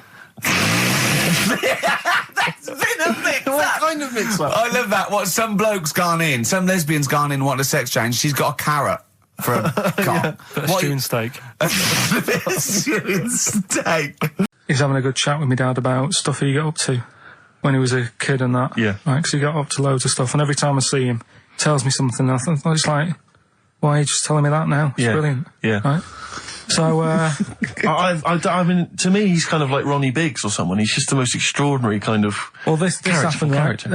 I can't remember. There was a delay yesterday. There was problems on the Paddington line, Yeah. and he was saying, "Oh, trains aren't what they used to be." Sure. He said, I was They looking. used to be horses, didn't they? Well, he was looking in the booklet, and it was saying how you can have your bags collected if you want, but it costs you £5. Yeah. So that's outrageous. Sure, of course. Right, so he said that's the problem with this country. We've got good with computers and that, but when it comes to, like, getting service, it's gone out the window. Yeah. Right? So he said, when I worked on the trains, and he was going on like this, that and the other. So I said, I didn't know you worked on the trains. He said, yeah, when I was 18, right, it was his job to get the coal, right, and chuck it in the engine. Uh-huh. Right? And one day he's in Grand Central Station in Manchester, which is now the GMEX Centre. Right. Right? And that was like the main station. And he was in there. The fella who should have been sort of driving the train, Yeah. right? He said, I'm just nipping to the pub. Sure. So you just stay here, keep the engine topped up and stuff. Yeah. So he's like, yeah. For a quick getaway. Yeah. Right? So the fella goes in the pub, and my dad's in there, putting the coal on. He did his bacon and eggs on a little shovel. Yeah. Yeah. And anyway, fella comes up. He said, right, can you move the train forward now? Oh, blimey. So he was like, oh. So he didn't want to say, the fella's in the pub, because he'd know, he'd say, what's he doing in the pub? He should be working, right? So he said, yeah, no problem, I'll sort it out. Right, so he puts it into gear, or whatever you do on them trains, Sure, right? puts it into first, yeah. Starts going forward. Now, people who don't know about trains, something that I learnt, is if you're carrying a load of coal or whatever on the back of it, they don't have brakes on each carriage, right? It's only the engine that has brakes on it. Uh-huh. So when you pull the brakes on the engine, the whole weight of what it's pulling is pushing you forward. Sure. Right? Yeah. So he doesn't realise this, though, because he's just used to cooking bacon and eggs and chucking coal in. Of course, thing, yeah. right? So you've got to slam the brakes on sooner than you would normally. Yeah. Well, you have to anticipate it, I suppose. Yeah. But he didn't know that, course so he didn't, he's pulling in, he's thinking, right, Well, he's a I'll put the brakes on now. Yeah. Right? Puts the brakes on, the train just keeps going, he's going, oh God, it's not stopping. Sure. It ploughs right through the signal box. Right? Loads The of baboon damage. pulling the signals, don't know what they're doing. Yeah. Loads of damage done. Apparently, if it was today's money, Yeah. it'd be about £3 to £4 million worth of damage. It shut the station off for 4 weeks. But he didn't lose his job. The fella had lost his job, the one who was in the pub. Yeah. He said the funny thing was, he said like £4 million worth of damage. He did his ankle, his wrist in. He had 3 weeks off sick and got paid. It's the big one. It's what people tune in for. They probably tune in about 10 to these days. For Monkey News. With, Karl Pilkington. Can we hear the jingle? Only 4 to go. Oh, chimpanzee, that Monkey News. Right, this one's about it's been emailed into me. Right. I haven't really had time to check it out this week. No, you're joking. Been busy. Ooh, I hope it's not stupid. Goes back to 1908, and the person's saying it's a good story and that, and they're surprised I haven't picked up on it yet. Right? The Olympics, right? In 1908 in London. Apparently it was meant to happen in Italy, but it was cancelled. Don't know why. Right? And it happened in London. Anyway, 400 metres. Right, it was meant to there was a fella who was going to do the run, right, and the favourite to win it was this Bulgarian guy, right, who was like a newcomer. Okay, these are a few things it cannot be. One, he injures himself, so a monkey steps in and wins. 2, he does a drugs test. It turns out that he is a monkey. So if it's either of those, right, I'm gonna go mad. So anyway, so the fella, right, this favourite, everyone's putting the money on him, thinking, yeah, he's going to do it. Is he hairy? Is this bloke hairy? So anyway, so the race happens. Yeah. And everybody's lined up, ready to run. And, you know, everyone's saying, yeah, he's going to win, he's going to win. And suddenly, a bit of murmuring going on, people going, oh, what's going on here? Right. He's eating a banana. And there's a fella in the lane next to him. Yeah. Right? He's going up, who's that? He doesn't look familiar. Oh, Christ, Carl. You go. Right? Doesn't look familiar. Who's he? You know, Weird. What's going on? What's going on? What's going on? Yeah, what is it? What is it? Or who is it? I mean, not what is it? So they go in. So they say, well, he might not be that any good. Do you know what I mean? He might not be good. He might. It's just a bit short, isn't he? Matter. He's only 3'6", and he's hunched over on his knuckles. So I didn't realise it was fancy dress. Yeah. So I don't think he's going to be any good. So the race starts. Oh, he's put his finger up his arse. That's weird for runners to do that before a race. It's weird, isn't it? Yeah. Race starts. Yeah. The fella that no one recognises wins it. People go, what's gone on here? Yeah, sure. Do you know what I mean? We had our money on the favourite. What's gone on? Who is this guy? Yeah. Anyway, he stood up there, right? He's looking well happy. Yeah. He's lifting the trophy and everything. Right. Long arms. That trophy's higher than... So anyway... He's only 3 foot, but the trophy's 9 foot in the air with those long arms. I'm suspicious. Go on. They had the picture in the paper the next day.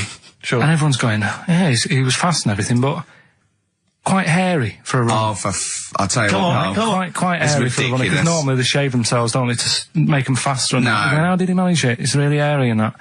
So anyway, he wins the stuff. He walks away with a cup. The people who are in charge of the running, or like the Olympic Committee, look further into it. Turns out it was a chimp. Right, keep talking. No, don't keep talking. Shut up. This is monkey news. If you can't handle the news... It's news from 1909 and I haven't heard about a chimp winning the Olympics. Right, be quiet. What happened there then? 400 metres, right? Now Don't the thing is... talk shit. The only thing was, Ricky. it took so long for the Olympic Committee, right, to find out that it was a monkey. It was going going manic. It went into loads of races. It was picking up loads of like. Don't shut up! Right? He became a celebrity. It was doing endorsements on TV. Don't talk shit. It said he managed to win the same race 4 years later in Athens because. How did he get to Athens? But it's a joke. They're winding you up, Carl. Weird. It's not weird. It's right. I do not believe it. Well, that's okay. There's only 3 of them to go then. Right. Right. There's this monkey, right? Yeah. And it had been, do you know you hear about monkeys being badly treated and stuff like that? Yeah. So, anyway, it goes into this home. It's 14, this monkey. It's called, Matty, right? Goes into this home where it's looked after. What do you mean home? Just like, just a little monkey home, right? Okay, so zoo. Yeah, kind of, yeah, but they haven't got any other monkeys there, right? What have they got there? They've got just other animals and that, but not that many monkeys. But anyway, because he's there on his own, again, you know... When you say monkey, do you mean a chimpanzee, by the way? Because you usually do. Yeah.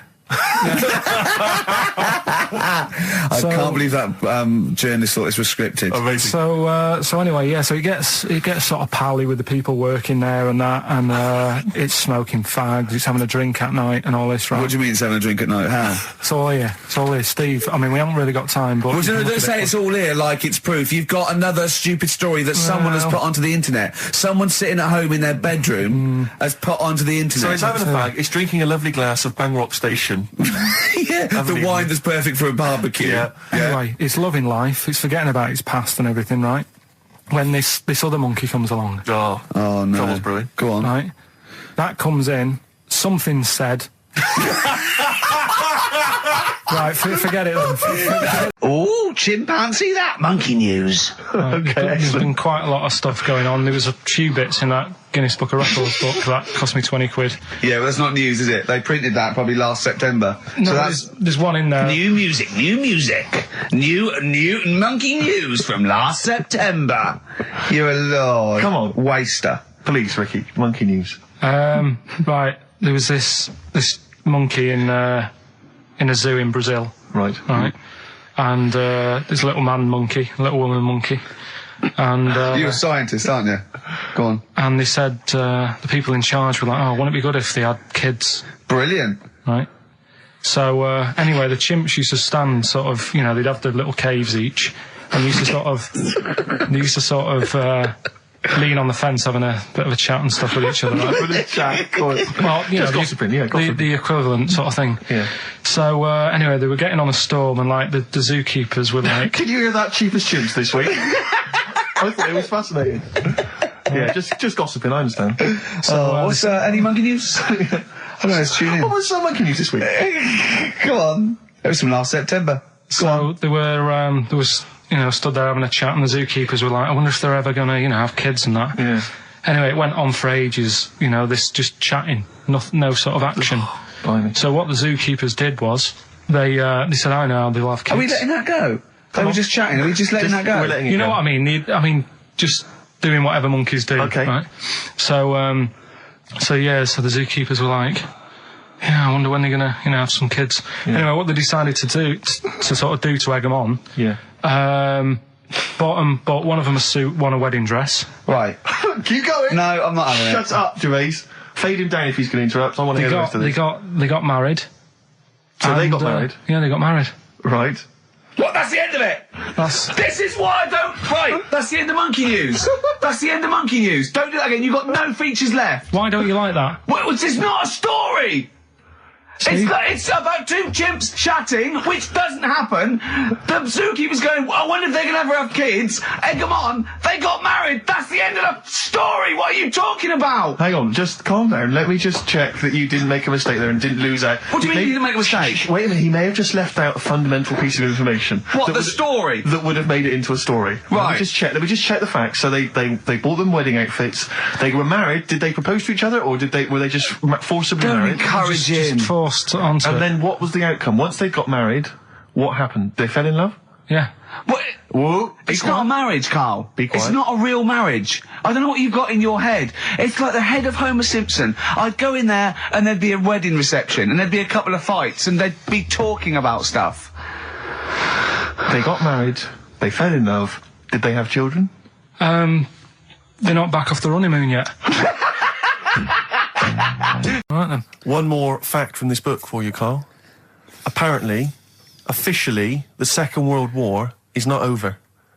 It's not actually over because there's never been an official treaty signed between Germany and Russia. So it's still going on. Interesting or not? Not as good as the monkey one and the woman who eats dirt. And the Pete the Great and that. Sure. But, yeah, it is over, isn't it? Isn't it, though? That's what I mean about you annoying me with stuff that you go, oh, that's interesting. I don't think that is interesting. Okay. There was, what was it I learnt? What was it I learned? Think of that as a question. Well, we're all trying to figure that out. Yeah, go on. Leonardo, DiCaprio? the painter. Da Vinci. He could write with one hand, draw with the other at the same time. Right. Yeah, that's good. It's alright. That's interesting, isn't it? Yeah, it's alright. Well, if you have an interesting fact for Karl Pilkington that you think he might be intrigued by, email ricky.gervais@xfm.co.uk. What have we got coming up? What have we got coming up? More education stuff. Some good tunes and that. Yeah. I was looking back over some of the shows, right, before I go to Carl, and I've just done a little excerpt of, a trailer of what we do, what we're about, and I don't know how the panel could overlook this. Play a bit, Carl, please. Shaking her muff, minge and tits around does not make her a hoe, then what does? These kids at school with big heads. Carl, what are you talking about? Shut! Oh, well, my name is Holy Fuck. Right, there's this monkey that was on a train station. Right. What if you mean cock to mean penis? It was my Down syndrome son. Oh, chimpanzee, that monkey news. So we've still got monkey news coming up. You're an idiot! You know what I mean? That's, to me, quality broadcasting. I don't know how they can say that isn't worthy. That's what we sent in to the Sony people. They listened to that. How they didn't think that was dynamite stuff, it doesn't make sense. Actually, I've been thinking about this since Thursday because I've been a little bit down in the dumps. Yeah. What I think it is that with the TV show, the TV stuff we've done, Rick, we put a lot of work into that. Yeah. We get the script, we spend a lot of time on it. What this show is about, it's very much about spontaneity. It's about our personalities, and I don't think we're ever going to win an award for our personalities. I think that's where we're going. Do you know wrong. what I think? I think that when we're together, we're the auteurs of The Office, and you know, and we're strong on it, and we're just two. We write it, we direct it, you know, we cast it. We even worry about the font and stuff on the. You know, we do everything. There's a weak link in our midst, I think. On the radio show? Yeah. Right, well, I'm just trying to think what the common factor is, because on the award-winning TV show, Spliss You and I... Yeah, I don't know. Well, I'll tell you what, can we play a record and let me think about this, because there must be something... There's got to be a factor. ...that isn't in The Office that's in this, that means that The Office is award-winning, and this is a pile of shite. Brown Sugar by the Rolling Stones on XFM 104.9. I'm Ricky Gervais with Stephen Merchant, and with us, Karl Pilkington, the third member of this team. Me and you do The Office, award winning. Yeah, and us three do this show. No awards. Nothing. Karl, what are your thoughts? What do you think's wrong with the show? Why do you think the panel listened to our show and said that is awful? It's not actually a radio show. Well, can I just point out, many people may not realise that last year we won a bronze, so we've actually gone down. We've actually slid off the list entirely. I know, but I mean but Karl wasn't really as involved last year. Well, I remember last year it was very much you and I. I mean, we just started out on it. Yeah, so I mean, so you can't really compare. Hold on, though. Well, interesting. What do you think, Karl? What do you think the reason is? Karl? Any thoughts? I see what you're getting at, right? But you're not stupid. But when I put the compilation together, I made sure that it was mainly you two. So don't be doing that. Don't be playing that game. So you put the compilation together? Yeah. Right, again. Ah, right, interesting, because we weren't involved with that. We usually do The Office, edit The Office and everything. We have the final cut on The Office. So you... Oh, I see, so you... Oh, right, no, so you're the producer. You had your fingers all over it. Interesting. Oh, that's interesting. So, well... so the tape was the smoking gun, and whose fingerprints were on it? Karl Pilkington's. Yeah. That's interesting, we didn't get a sausage. But, you know, do you know what, seriously though, you know, well, I don't mean seriously, it is his fault. I know, but I mean, it's our fault as well, because we should have known better, right? But... Than to employ him, yeah. But, I actually think it's a slap in the face. I want to know who the panel was. A lot of Sony are thinking, just handing it out to the same old people. You know what I mean? Every clip they played was a funny phone call. Do you know what I mean? And so Did we send any of our funny phone calls in? So if anyone cares, I think we should knock this on the head as a protest against Sony. And that's how I've never complained before about legal, but I mean this one. Don't know what they think. I want someone on the panel. It was entertainment. I want someone on the panel to phone up and say why they think this show is rubbish. Well, I'll apologise. Well, I'll not apologise if they stand by. If they tell me why, you know, because you know, listening to that clip there, I can't see anything wrong with that as sort of, you know, daytime radio. It's interesting. I mean, I don't think our number one fan, Dickie Anderson, Richard Anders, was on the panel, although he here has emailed in. He's got a couple of thoughts as to maybe why we... What is Dickers doing, man? Dickers says, commiserations on not winning a Sony. I can't believe you didn't win, naturally. I mean, apart from your show's obvious lack of quality and effort, having a monkey for a producer, offering the biggest load of tat as competition prizes, saying hairy Chinese kid 48 times every show, Rockbusters, not bothering to turn up for weeks on end, only having 3 listeners, introducing the comedy characters Camp David, Harry Fook, which I think he spelt wrong there, Stephen Merchant. I'm not a character. Apart from insulting every race, religion and sexual orientation, bickering like schoolgirls... We haven't done everyone yet. We have not insulted everyone yet. There's loads to go. Despite the fact you generally bring misery into the lives of anyone who listens, I thought you were surefire winners. Better luck next year.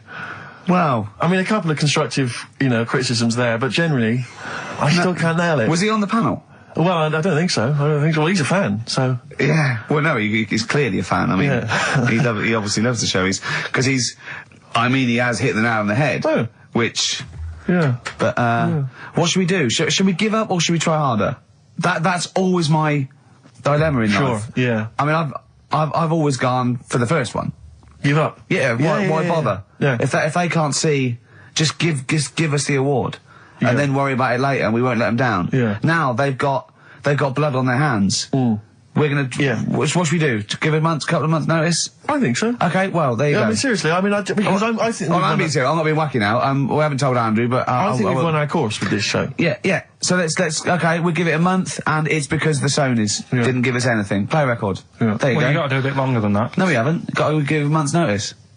No, you got to work till about September if you're going to... No, we haven't. No, we give a month's notice. We're, you know, whatever they give the money back, something like that. Well, you give your money back. Yeah, I know. What are you going to spend your 80 quid on? True. By the way, Red Hot Chili Peppers on XFM 104.9. So, a few more shows. And I hope Sony are happy. They should encourage... You know, we've only been radio, you know, a couple of years. Exactly. You encourage young talent like you. Yeah. Instead of giving it to Radio 1 and Radio 2 and... The old war horses. We just had a quick email. I wonder if you could answer this. It's James from NWL. He says, Ricky, is Karl going to be on this week's show? Please let me know, as I may listen if he's not.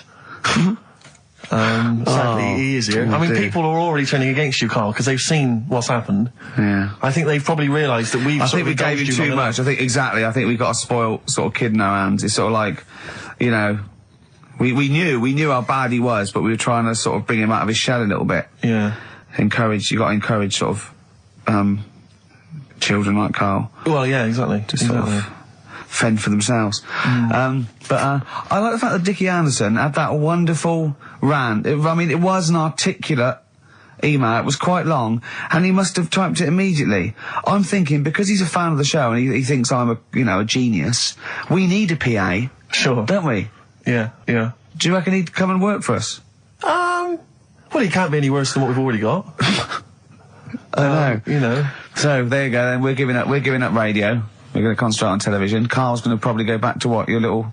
Just doing your sound? It's the thing I won a silver for at the Sonys. Funny that, isn't it? Oh, you won a silver, did you? I got a silver, yeah. Oh, yeah, what was that for? doing the proper job that I do here in the week. Oh, no, it's two of you for a start. Yeah. Well, there's three of us. Can't even get a bronze. Now, who's the weak link? Right? Well... Bit weird, isn't it? Let's not argue. We haven't got many shows to do. To be fair, though, this show is... I think it's more to do with the fact that you talk on this show that has brought us down. Right, I haven't said anything hardly today. No, well, this is an award-winning show, potentially. We'll add this one in for next year. If you could just keep stum, we might have a chance. All right. Well, coming up, right. Karl. Let's put it behind us. Okay. Let's draw a line under it.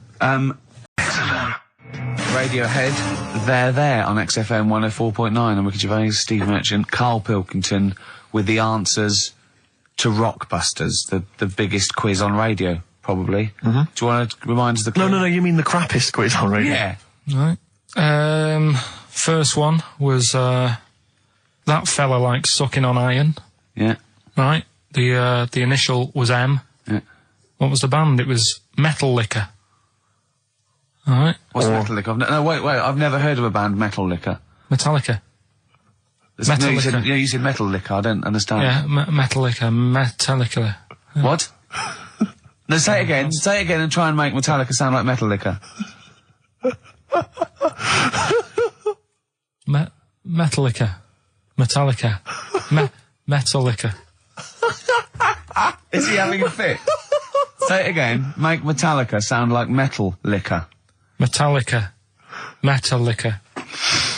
Okay, next one. Right. Yeah. Second one, the Jamaican fella spots a boat. That was easy. That was D. That was Debage. You got that? Make it sound like the band. Debage. Make it sound like a Jamaican fella saying, spotting a boat. Debage. Right. So you got that one. Okay. And the last one. Do you want a game of tug of war? Well, it's up to you. You own it. Yeah. Right. That was E. That was your rope. Right. Europe. Europe? Right. Who did the final countdown? Yeah. So that's the... No, what? We've let that go? That's the three answers for this week. Who's the winner, Steve? Well, again, I mean, there are lots and lots of people who got it right, Rick. So I don't know if it's just us that think this is rubbish. Right. But, who's the winner? Well, you know, I'm always a fan of people with just something, a name, I don't know, that maybe tickles me. Yeah. And sadly, I did want to give it to, I wanted to give it to Daniel Jowett. Because I just, for some reason, Danny Jowett. We're going to start. But sadly, I just realised he got it wrong, so I'm going to give it to a different Dan. So not only did you ridicule his name, he's not even getting the prizes. But, better luck next time, Danny Jowett. Instead, I'm giving it to Dan Mason, of Ilford. So he got them right and he wins those prizes. Alright, well. Okay. More of that next week? I mean, what do we think? We'll do it next week then. Yeah. Again. Okay. Play the jingle. Oh, is it? Is it? Brilliant. Oh, chimpanzee that monkey news extra. Is there monkey news? I tell you what, I've been having a bit of a problem this week. Why? It's just been a struggle. Normally, I can come into work on a Monday and there'll be something that's happened over the Saturday, over the Sunday night. Do you know what I mean? Over the weekend, the monkeys have done something. Been very quiet. I thought I'll be all right. Let's see how the week goes on. I don't know if they've caught on to the fact that we're giving this coverage now, or I don't understand. Normally, people are emailing me stuff all the time about monkeys. Been very quiet week. Been checking. I was looking in books last night and stuff. Is there any monkey news? I've got some, but just because it's not that good, something else I found out that I thought I'd share with you. Go on. I was looking in the Guinness Book of Records, right? Because I thought they'll have something in there about monkeys or something, right? Mm-hmm. And there's a little monkey, I think it lives in Asia, right? There's loads of them live in Asia. Might just be travelling, but yeah. And something they found out, I don't know if they've got it right, and that's why I want to bring it up. Apparently, it's the mammal, right, that's got sort of the pointiest eyes that pop out of their head. Steve.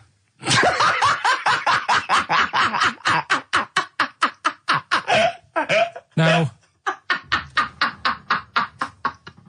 the thing is, right, I thought that's interesting. Yeah. Apparently, it's the biggest with the sort of goggle eye type thing. Right, yeah, go on. Apparently, they come out of their head 1.6 centimetres. 1.6 centimetres? What, you mean they protrude? Yeah, they protrude from the head at 1.6. Okay. What? How long? Have you got a ruler, Rick? 1.6. He's having a go. I'd say I'd be a little bit annoyed if the monkeys beat me. Well, I don't think it has. That's what I'm hoping. Is there anything we can... I mean, what's 1.6? Oh, can you... It's about... Drop your trousers. It's, about 3/4 of an inch. What do you think? I don't know. Have they got it right, or what? Maybe I should come down to Monkey World with you next week. So anyway, that's not the monkey news, that's just something that cropped up and... Sure. I do know once, when we were playing pool in the office, I think Lucy was your partner. Yeah. It was me and Ash versus you and Lucy. And you were having trouble because his glasses kept slipping down. So Lucy pushed his glasses up his nose, but the glasses touched his eye. Do you remember that? Yeah. He started it. Well, you're the one who joined in. No, I know, and I feel bad now. Yeah. He makes me nervous when he goes, yeah. It's like, play a record. No, I'm just trying to think about which part of your fat, middle-aged physique I can pick on. The tits would be a good Yeah, start. yeah. Oh, the belly. Sure. Oh, what do you think of that? Oh, that's... What is that? Play a record. Is that monkey news for this week? Have we not got any other monkey news? Well, it's just, it hasn't been that good. I mean, the one that I found out here, because we've covered so much in the monkey world, right? The fact that we've done a monkey that was a sort of half man, we've done a monkey that got a decent job in a train station. Can you think of any of the other? Well, that's just some of the great monkey news from the past. That's what I mean. So that's what you got to compete with. So even though this is quite amazing, just tell us. Another monkey's got married. Oh, not another monkey getting married. What do you mean? It's got another one. You know, it was knocking about with some woman monkey for a bit. A woman monkey. They decided to, get married. Yeah. They did. What do you mean they decided to get married? Was it pressure from her parents? They had a good do, and good do. I love the spread. I love that. Peanut vol-au-vents. Yeah. Celebrated in a pub, and then they both went off to the cage that night. That's what I mean. Even though that is quite impressive, because it's not true. Or it's a joke. It's nothing. It's not. On an Over website, official sort of news website. 2 monkeys have married in Romania after a whirlwind romance. Well, that's After a whirlwind romance. God, yeah, a quick one hanging onto the rope. Yeah. She was in the tyre. Yeah. He saw it. Yeah. He went, "Have a go at that." They go, "We got to marry her now." Yeah. Her parents came in and said, Did you just shag my He was in daughter a zoo twice?" knocking one off. She went, "I can do that for you." Yeah. Guests say the monkey bridegroom was scared by the number of people attending the wedding and refused to get out of his cage. So his bride Not bloody Hello Magazine again. No, it wasn't. No, I think it was like last minute nerves. Right, Like, right, you know, right. I'm Yeah, single second now. thoughts. It's like, you know, it's the big step. Yeah. But his bride enjoyed every minute of it. She was loving it. Yeah, she sure, looked lovely, by sure. the way. She looked lovely. Yeah. Did she? Oh, good. Reports she only appeared to have problems with her veil and dress. Do you see, you know, this is... The guests I hope they didn't ruin there. it like Anthea Turner and maybe get sort of sponsorship PG tips or something. Totally, with strong plum brandy, so they got them drunk as well. So they carried on the celebrations at the pub, and the bride was taken to her new husband's cage at night.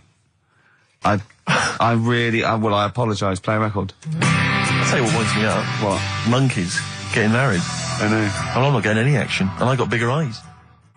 Little by little, Oasis on XFM 104.9. Well, that's the show. Ricky Gervais, Steve Merchant, and Karl Pilkington. Karl, do you think it was a good show today? It was alright, wasn't it, with some...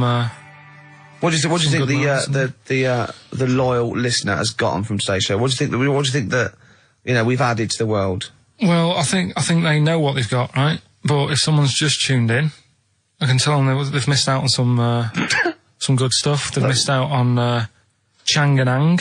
Yeah. They're the two who are the one who invented the ones who invented, the Siamese twin thing. Yeah, that's it. They invented it. Yeah. You've got you've had like How We'd Spend Our Last Day.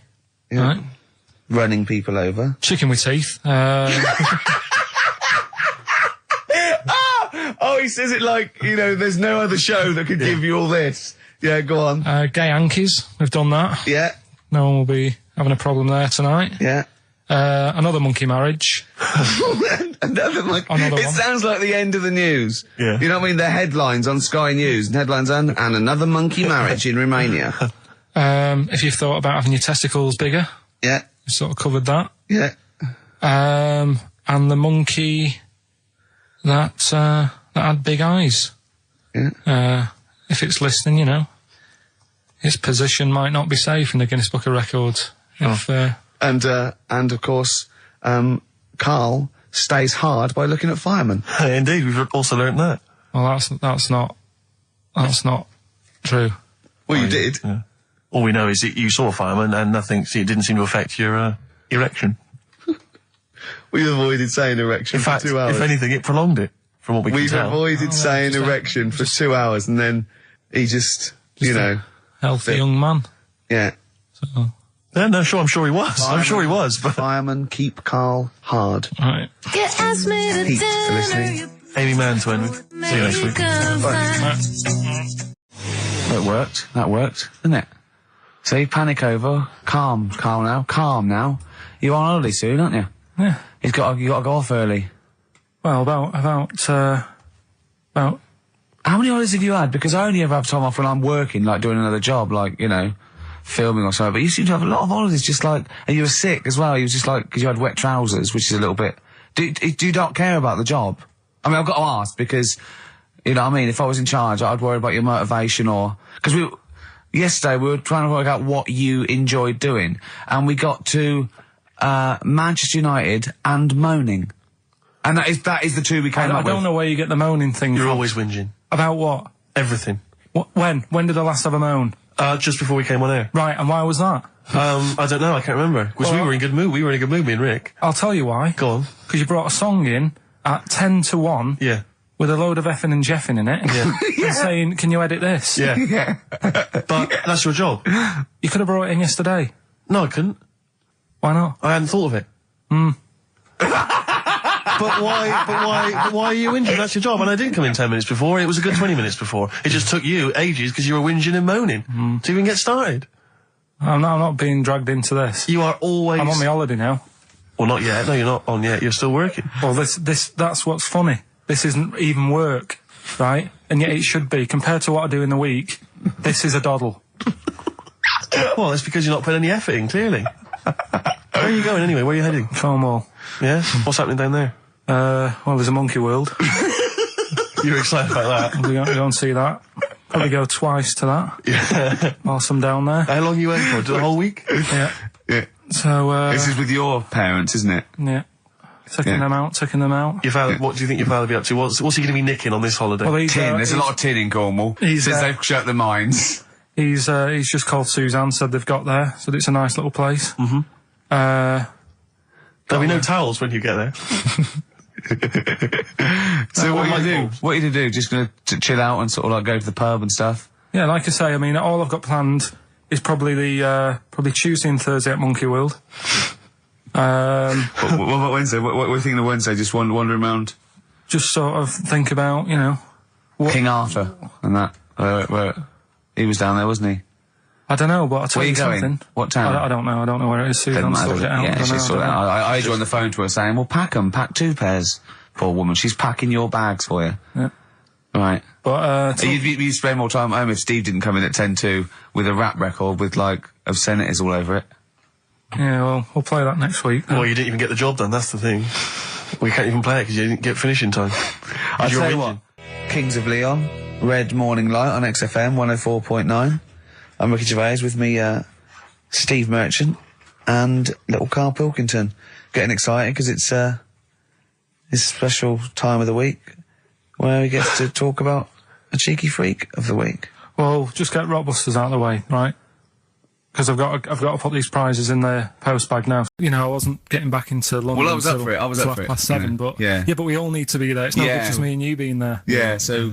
Yeah. No, you're right. I mean, you're absolutely right that I wasn't there yet because I wasn't willing to just be governed by your particular schedule. You want to jet back in from another of your holidays it wasn't at a holiday. 8 o'clock. Wasn't a holiday, though. Well, so what?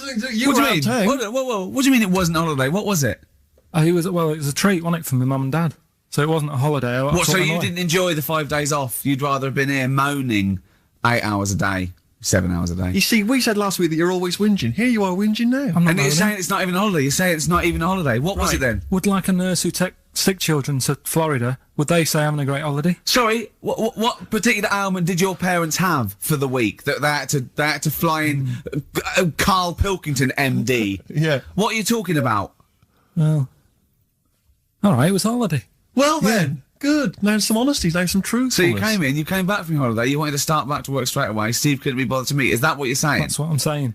So we've got nothing prepared for this. Well, you can rely on Rockbusters. Right, that's coming We've got up. nothing. Monkey News. Even though you were away, you were still working. Still doing stuff. Did you go to the Monkey Sanctuary? I'll tell you about that. Tell us about it. Play a record. All right. Do you want Smashing Pumpkins? Smashing Pumpkins. I thought an old classic from them, Cherub Rock. Yeah. Smashing Pumpkins, Cherub Rock. That, of course, Rick, is available on their greatest hits. Brilliant. If you want. I mean, that's how I rock. So Yeah. I know they.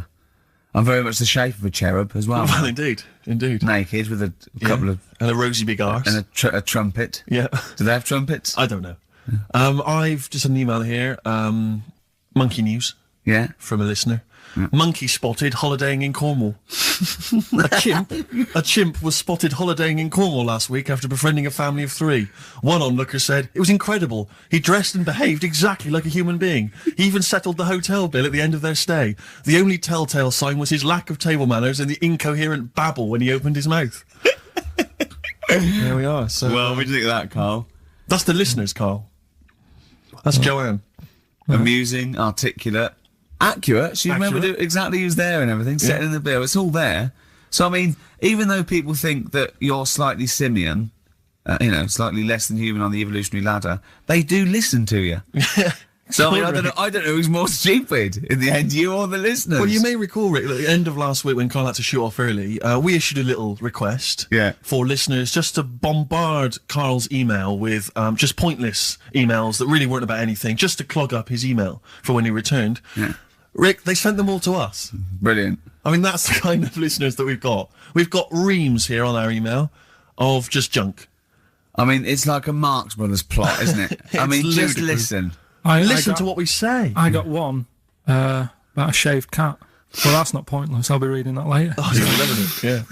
I'm happy. That'll keep me going for a couple of weeks. I'll be reading that later. Did you get to the monkey sanctuary? Because this was the big thing. You were going down to Cornwall, you were going to visit the monkey sanctuary. I've never seen someone more excited. You had 2 days put aside for the monkey sanctuary. How did it go, Monkey World?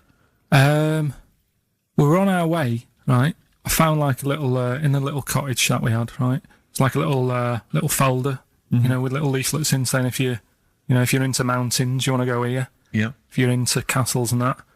Little monkey on the leaflet, right? So I thought I'll be needing that. Took that out, made sure that's safe and that, right? We get in the car, getting ready to go. My dad says, "Where is it?" I look on the back. It's in a place called Low or something like that, right? Yeah. So we're on our way. Can't believe me luck. It's going to be a great day and all that. Yeah. And then start looking at the leaflet, right? And noticed didn't have any chimps there. Yeah, it's not Monkey World. It wasn't a monkey world. Well, what was it called then? Something like Monkey Town. Yeah, it was just it had like woolly monkeys in it. That's what they had. What? Woolly monkeys. What are woolly monkeys? Those things Johnny Vegas off the advert. Right. Loads of them. They're dumped now since ITV Digital went under, so they just put them in a cage. I don't understand. They're woolly. They're like they're sort of like little fluffy little baboon type things. Woolly monkeys. I mean, it's not your chimp. It's not your classic chimpanzee. So did the car screech to a halt? It was like Yeah. It was like the mission in Armageddon. I just said abort. We're on the way back. So how far had you got before you bothered to read the leaflet? Probably about 5 miles away from where we were. So what did you do with yourself? You must have been distraught. They broke down and then they heard banjo music. No, we went to a sort of an amusement place. Brilliant. I'd love to see you in that.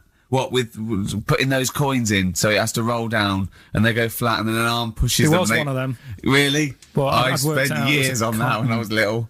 Well, there's a new one. I can't be bothered explaining it, but it's a con. We went to this place, right? My mum and dad had been there before, and they said, "You'll love it. It's brilliant. It's got like a war bit in it." A war bit, right? Yeah, like because they know I'm into tanks and stuff. Yeah. So you'll be loving that. So sorry, I didn't know you were into tanks. No. Well, they're all right. Brilliant. It's gone from one of his childhood passions to they're all right. I know, yeah. Go on. And but it was awful. I mean, my mum and dad had been there before, and he said, "No, you'll love it." But it was like a really miserable day. Sure. Right? All the rides and that were broke. Yeah. Broke. It just reminds you of Manchester. My dad just ended up, he was more interested, there was a really fat family there. Well, presumably he was breaking into the machines, trying to scoop off the cash. I like the fact that those poor fat family were going, why are those people looking at us? Yeah. Oh, do you want to ride one? No, but we're not a ride. They were massive, and he just like, look at the state of that. A whole family. Yeah. Just, fat. Bloaters, yeah. All right. No, but because fat, there's no need for it, is there? And he was really like, oh, God. And then he wanted to follow them into the House of Mirrors to see what they'd look like. But my mum had got bored. She went off to buy a little Snow White figure. She couldn't believe her luck. It was only $2.99. Yeah. She thought it was going to be really expensive. Sure, so she bought one of them.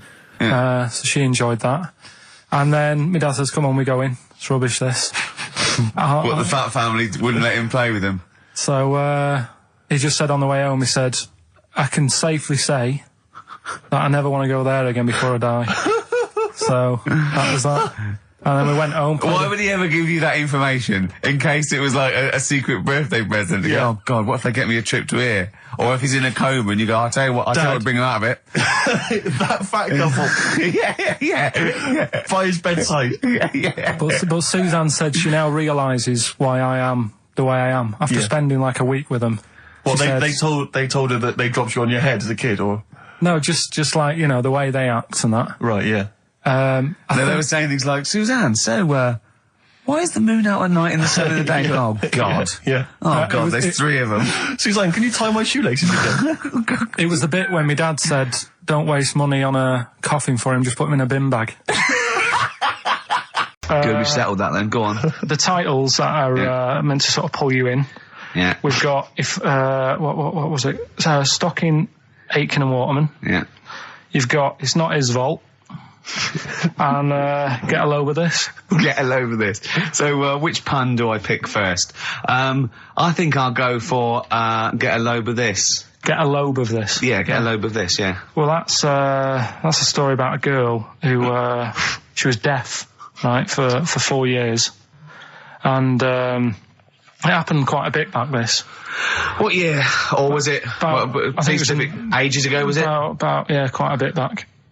She was deaf for about 4 years. Having an argument with her mum, it said, which I didn't quite understand. Because I don't know how they do that.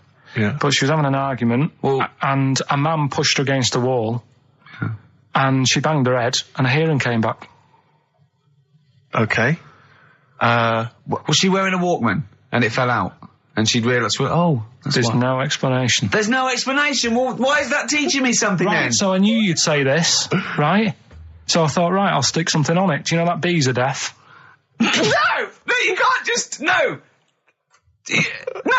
If you ask someone something they don't know the answer to, they don't tell you something else. Just, I'll tell you something else then. I can't answer that, I'll tell you something else. Imagine that. If you asked a teacher.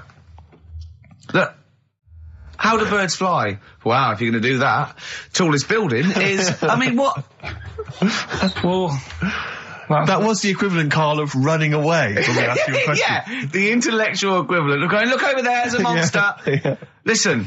What do you mean? What she? Okay, so her hearing. There's no came explanation. Back. There's no explanation, or you don't know. Well, there isn't one, is there? Really? It's a bit weird. Did the doctors not look into it? No, I think they just said, "Oh, that's good." So again, I don't. Where did this information? Is that if you read this on the net? Is that all they put on the net? There was once a deaf woman who hit her head and she could hear. Came back. It was bizarre things about being deaf. Was there three Was there I've got that book. Yeah, it's a good book. That was there 3 more pages. You just couldn't be bothered to read on. Yeah. No, it was just a little bit. And was there a little picture, a cartoon picture? No pictures. I just read it. Ow! Look, ow! If you don't want to know, if you don't want to learn, you know. Yeah. Okay. It's not his fault. Let me have it's not his fault. You got to save this. This has got to teach me something. It'll be an interesting story. Right. It's not his fault. This fella. Yeah. What year? Ages ago? Olden times? I'd say in the 70s. Okay. Would you? Any evidence for that? And does he wear flares in the story? Right. Is that your reason? No, it's a bit like Yuri Geller, this fella, right? Where he's electric. He's electric. And if he walks past the telly would fizz. If he walked past the radio, it all goes like that. Ooh. His hair stuck up all the time. And he'd be having a bath and everything would be all right, and then the power would sort of switch on in his body, and the electric in his body made him jump out of the bath. So... What do you mean, so? What is that so? What does that so mean? You've given us nothing. You've given us nothing. You'd have to at least give us the scientific explanation. Yeah. Electric eels have 400 volts in them. Oh, is this the running away again? What was that one called? Yeah, but it's not his vault. But there's a reason not his fault. It's not his fault. I thought it was going to be something about. I think we should do these the other way round. I think you should tell us the story and then we'll hear the pun. It's not his fault. It's not his fault. Right, let's leave it. Play a tune. Forget it. Educating Ricky. Finish. We're not doing it. No, we are. What are you going for? Oh, he can handle it, I think. Don't worry about him. He candle it. He candle it. Okay, let's hear this one. Right, are you familiar with the phrase burning the candle at both ends? Yeah. Do you know how it's come about? I know a man who does. I assumed that it was to get more light in the room. How would that work? Well, they'd put it sideways and light both wicks, so out of one candle they could get two. No, go on. No, what it is... It means you're doing too much, you're staying up too much, You're not getting enough sleep, and Well, years ago. Yeah. When they didn't have light bulbs and that. Oh yeah, what year is this? Literally ages ago, specifically. Yeah, quite a bit back. Mm-hmm. Okay. Didn't have light bulbs and that, so they used to have candles. When did the light bulb come in? Because I can't remember at the moment. Don't know. Okay, go on. So, yeah, so they've got a light bulb. You wouldn't know. You're a doctor. You're not a historian. Go on. And people who worked a lot of hours. Yeah. How many? Literally lots. They get up early in the morning because they have to be up early. Yeah. And it's dark outside, so they'd light the candle. Sure. And they'd wear it out a bit, and then they'd be getting in late as well. Yeah. and like they'd be like, oh, it's dark, I'll have to light the candle again, and they're burning candle at both ends of the day. So that's where the saying comes from, burning the candle at both ends. So, all right, that's a little lesson. Yeah, that's the one. Okay. Can I have? No, you can't. You can't rush into them, Rick. You've got to. I've got to soak in that. You've got to soak that one in. Any questions for Karl off the back of that? What do you think? So people were. I mean, basically, where this comes from is people were literally burning the candle at both ends of the day. Sure. There you go. So we've still got. Go on. I'm committed to this treatment. And I can't wait. This is like Christmas Rick, Eve for me. It's like Christmas. I've got to open another present now. No, I'm afraid we've got to save it. There was a woman about 4 houses down. Right. Rough. Now, she used to wear leggings. Yeah. No, they're a bad idea. They are a terrible idea. I agree with you there, Karl. If you're a lady of What the colour? normo persuasion... Were they pink? No, they were sort of black, but with all bits on them. Oh, right. Do you know what I mean? What, toast and Just horse bits. droppings? Yeah, go on, yeah. And she used to, she's quite a big woman. Sure. Pauline Quirk, I think Yeah, we described her as. Look like a light bulb. It is those kind of women that are attracted to leggings. Yeah, I know, yeah. They are drawn to them like a moth. Sort of flame. Yeah. She used to wear them, and that's what I remember when I read this piece. And she used to work on one of those sex line things. Right. She used to do that. But what was she, an engineer? the weird thing with her was, she had big eyelids. Right. Go on. That were too big, and this is what I was thinking. What right? do you mean she had big eyelids? How big do eyelids have to be for you to go, they're big eyelids? What was she shoplifting with them? Would she come out of Dixon's with, like, radio stored in them? What do you mean she had big eyelids? It was another one of them popular things around our way. Do you know? Like, what do you mean popular things? They They go, oh, I'll tell you what, they're all the rage. Can I get some big eyelids, please? No. It was just like one of them things that people suffered with. Just big eyelids. They could hardly open their eyes. What do you mean? What do you mean? That's one of them popular things around where I grew up. People had big eyelids, they could hardly open their eyes. What does that mean? What sort of freak town were you born in? You had webbed feet people with big heads. You got women with big eyelids. What does big eyelids mean? Are you confusing her with the horse? Yeah. Did she have hooves? Look, what? That might be the last one ever. Basically, it's about this this monkey. Oh, yeah. In the jungle. It's got a gig at an hairdresser's. What are you talking about? What are you talking about? It's got itself a nice little job going in an hairdresser's. As what? It gets people sitting down, and what it does before the people have their hair cut, that it sort of sits there, and it goes through people's hair, makes sure it's clean, and people are loving it. Right. So it's a pet monkey. It's nothing to do with it getting a gig in an hairdresser's. It's a pet monkey. It's not working at Monkey and Guy. Yeah. No, seriously, it's in there. I think it might have started off as a job, and then. So what does it say? It says junior £15, stylist £35, and monkey £63. So I didn't quite follow. Yeah, but before that, I've never had that much luck with hairdressers. Before that was another place, and it was run by sort of these sort of wannabe gangster type people. Oh yeah. But they'd you're going what for do you mean by haircut. wannabe gangsters? Well, sort of just petty crime stuff. You'd go in for a haircut and then you'd walk out with a video recorder. Do you know what I mean? You don't have to take it. No, but they'd sort of spend ages flogging you that whilst cutting your hair. It was their thing. It's like, right, sit down, you're right. Yeah. Oh, So for the weekend, what do you think of? Maybe a Sony. Yeah. So that's when I stopped going there, because it was like, just what a haircut. I don't want to be hassled. Which one said that you had the hair of a Chinaman? It's the fella who works in a railway station haircut. Well, he should Absolutely. know. I mean, he's been around a bit, clearly, if he runs a shack next to a railway station. Oh, It's dear. like, the two of you are just, you are like children. You're infants. Your mentality is ludicrous. And you're embarrassing us in front of our special guests. Oh, yeah. I can't believe it. Now, of course, last week we've some had tattoo here. a number of letters, Rick. I'm just reading them now. If Tony Blair came to you and he went, Karl, listen, I'm having a bit of trouble here. I don't know what to do. I've tried everything. I've tried spin. I've tried being tough. I've tried backing down. I've tried getting other countries involved. They don't want to know. What do I do? What do I do? Oh, You don't know? tricky one. It's a tricky one, yeah. I don't worry about it. If it's going to happen, it's going to happen, isn't it? Yeah. Do you know what I mean? Yeah. Just get in the bath, put a mattress on top of you. That's it. Sorry, why are you doing that? Ooh, slow down. Why are you doing that? That's what they say you do, isn't it? If it kicks off. If what kicks off? If there's a war and that, you get in the bath, put a mattress on top. Right. Did they do that in the Second World War for 6 years? Was that making bunk beds? That's what I read somewhere. Yeah. Is the bath full of water? No. That'd be daft. Okay. But I think they were enamel baths then, though. I think they'd stop a bit of shrapnel. I think the plastic ones you get nowadays would probably melt on you. And the mattress, where your dad has cut it in half, all the foam would come out and the springs would get you in the eye. Oh.